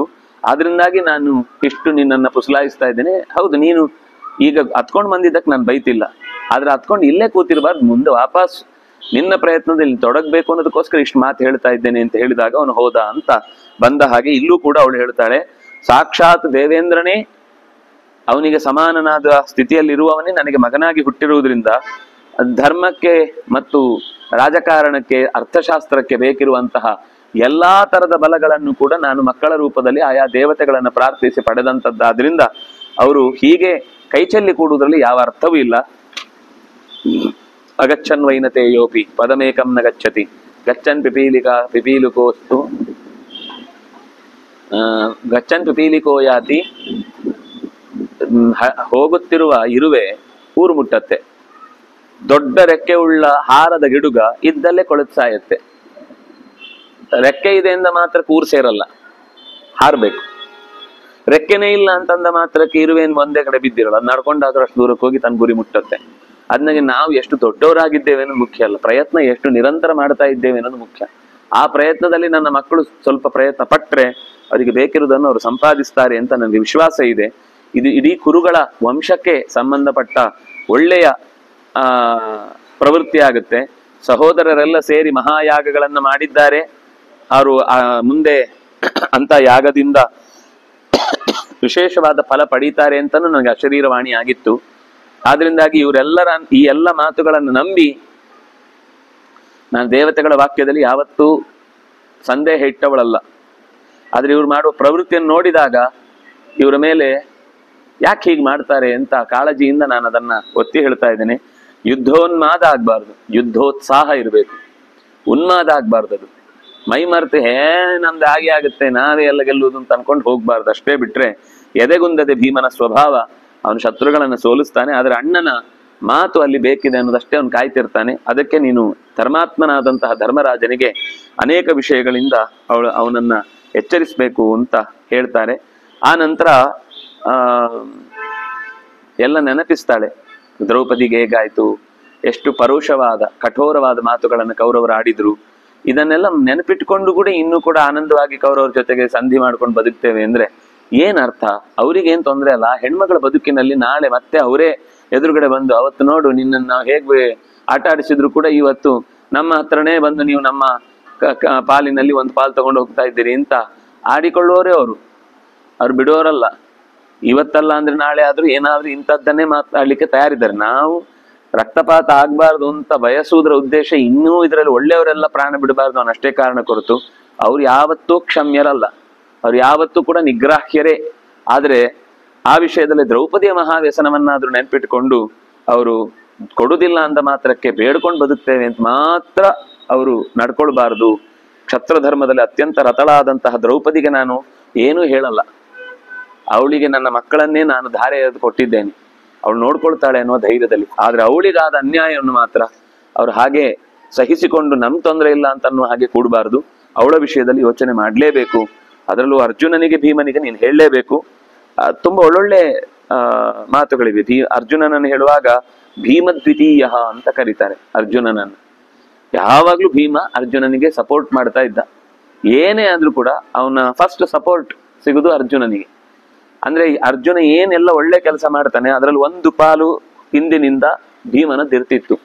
ಅದು ಮೊದಲನೇ ದಿವಸದಿಂದ ಅಂತ ಹೀಗೆ ತಳ್ಳಿದ್ದಕ್ಕೆ ಅರ್ಜುನ ಕೈ ಎತ್ತಿದ. ದ್ರೋಣಾಚಾರ್ಯರು ಯಾರು ಅಂದ್ರೆ ಫಸ್ಟ್ ಡೇ ಯಾರು ನನಗೆ ಕೇಳಿದ ಗುರುದಕ್ಷಿಣೆ ಕೊಡ್ತಾರೆ ಅಂತ ಕೇಳ್ದ, ಯಾರು ಕೈ ಎತ್ತಲಿಲ್ಲ. ಭೀಮಸೇನ ಹೀಗಂತ ಯಾಕೆ ನಾನಿದ್ದೇನೆ ಅಂತ ಎತ್ತಿದ. ಖುಷಿಯಾಗೋಯ್ತು ಅವ್ರಿಗೆ. ನಿನ್ನ ಜಗತ್ತಿನಲ್ಲಿ ಯಾರಿಗೂ ತಿಳಿಸದಷ್ಟು ವಿದ್ಯೆಯನ್ನು ಕೊಟ್ಟು ನಿನ್ನನ್ನು ಶ್ರೇಷ್ಠ ಬಿಲ್ಗಾರನನ್ನಾಗಿ ಮಾಡ್ತೇನೆ ಅಂತ ಪ್ರತಿಜ್ಞೆ ಮಾಡಿದ್ರು. ಅಂದ್ರೆ ಪ್ರತಿಯೊಂದು ಕೆಲಸದಲ್ಲೂ ಹೆಸರು ಬರುತ್ತೆ ಎಂದಾಗ ಅರ್ಜುನನನ್ನು ಮುಂದೆ ಬಿಡುತ್ತಿದ್ದ ಭೀಮ. ವಸ್ತುತಃ ದ್ರುಪದನ ಸೇನೆಯನ್ನು ನಿರ್ನಾಮ ಮಾಡಿದ್ದು ಭೀಮ. ಅವರು ಕುಡುಗೋಲು ಹಿಡ್ಕೊಂಡು ಓಡಿಸಿದ್ರು ಕೌರವರನ್ನ. ಹಿಡ್ಸೂಡಿ ಸಟ್ಗ ಸೌಟು ಎಲ್ಲ ಹಿಡ್ಕೊಂಡು ಓಡಿಸ್ತಾರೆ ಕೌರವರನ್ನ. ಆದ್ರೆ ಭೀಮಸೇನ ಬಂದವನವ್ರು ಹಾಗೆ ಬೀದಿಯಲ್ಲಿ ನಿಂತ್ಕೊಂಡು ಯುದ್ಧಕ್ಕೆ ಬರ್ತಾರೆ ಎಂದಾಗ ಎರಡು ದೊಡ್ಡ ಮರ ಕಿತ್ತು ಅದನ್ನ ಜಾಡಿಸಿ ಕಸ ಗುಡಿಸಿದಂಗೆ ಎಲ್ಲ ತೆಗೆದು ಹೊರಗೆ ಎಸಿತಾನೆ, ಅಂದ್ರೆ ಸಾಮಾನ್ಯರನ್ನ. ಆಮೇಲೆ ಸೇನೆ ಯುದ್ಧಕ್ಕೆ ಬರುತ್ತೆ, ಅವರನ್ನು ಯುದ್ಧ ಮಾಡ್ತಾನೆ.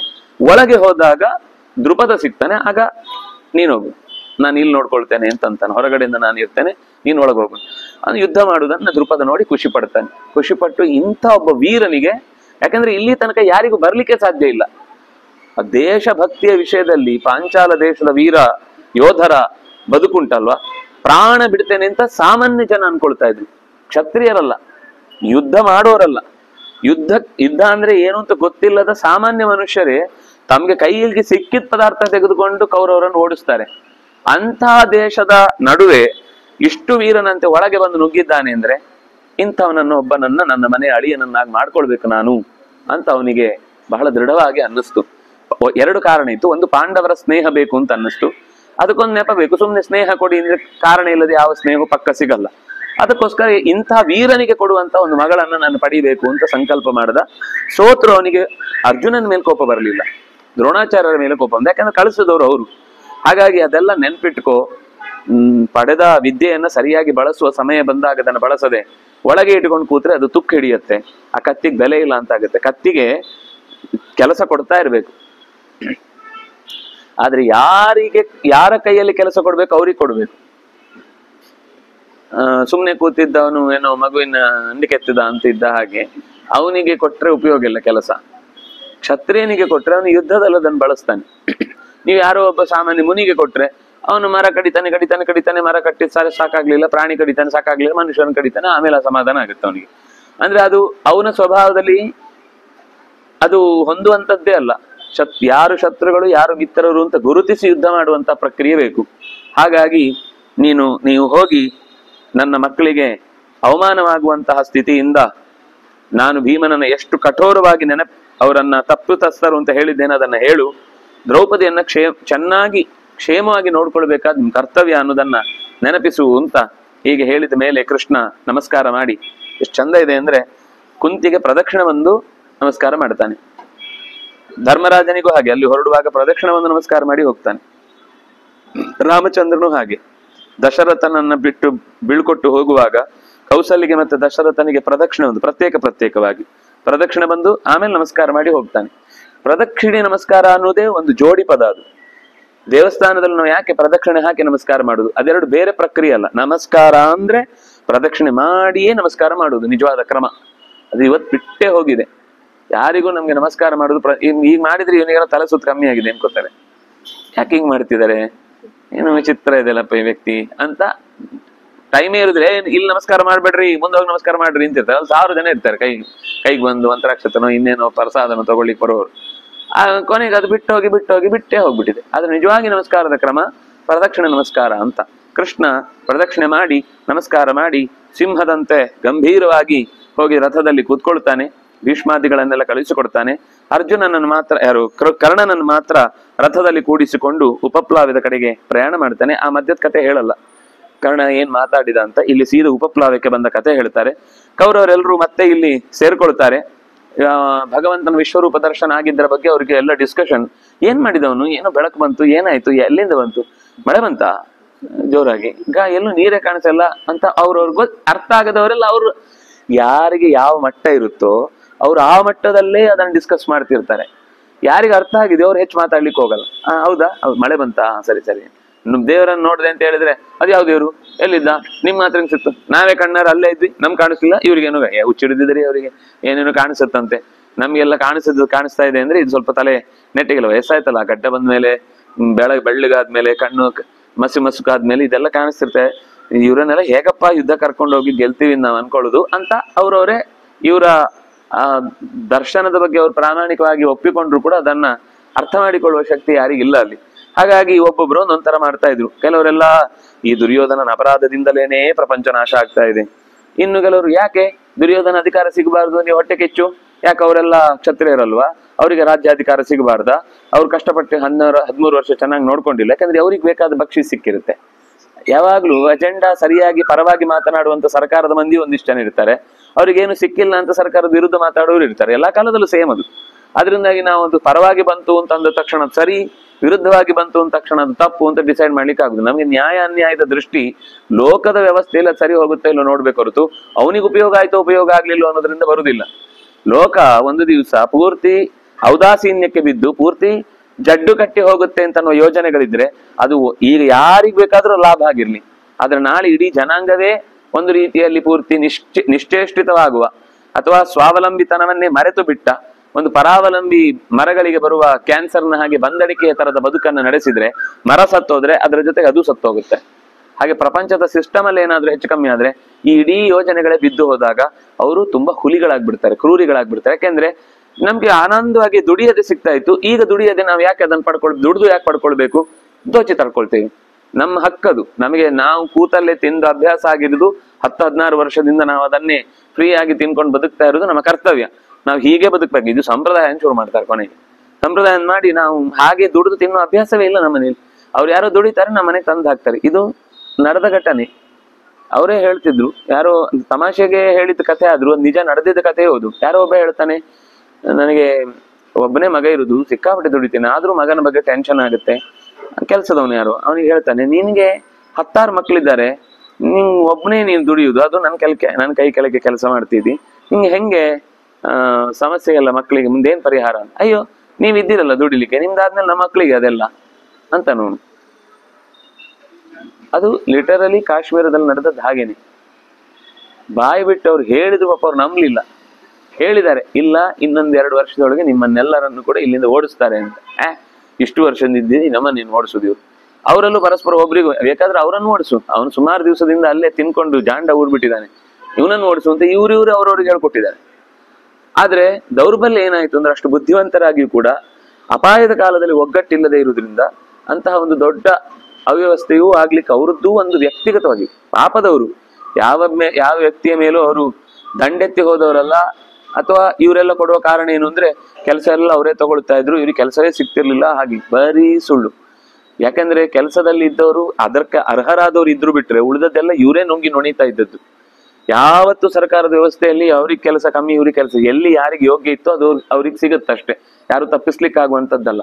ಇದೆಲ್ಲ ಸುಮ್ಮನೆ ಈ ಇತಿಹಾಸ ಬರೆಯುವವರು ಅಂತ ಒಬ್ರು ಇರ್ತಾರೆ ಒಂದಿಷ್ಟು ಜನ. ಇತಿಹಾಸ ನಡೆದದ್ದನ್ನು ಹೇಳೋರಲ್ಲ, ಇತಿಹಾಸ ಸೃಷ್ಟಿ ಮಾಡ್ತಾರೆ ಇವರೆಲ್ಲ.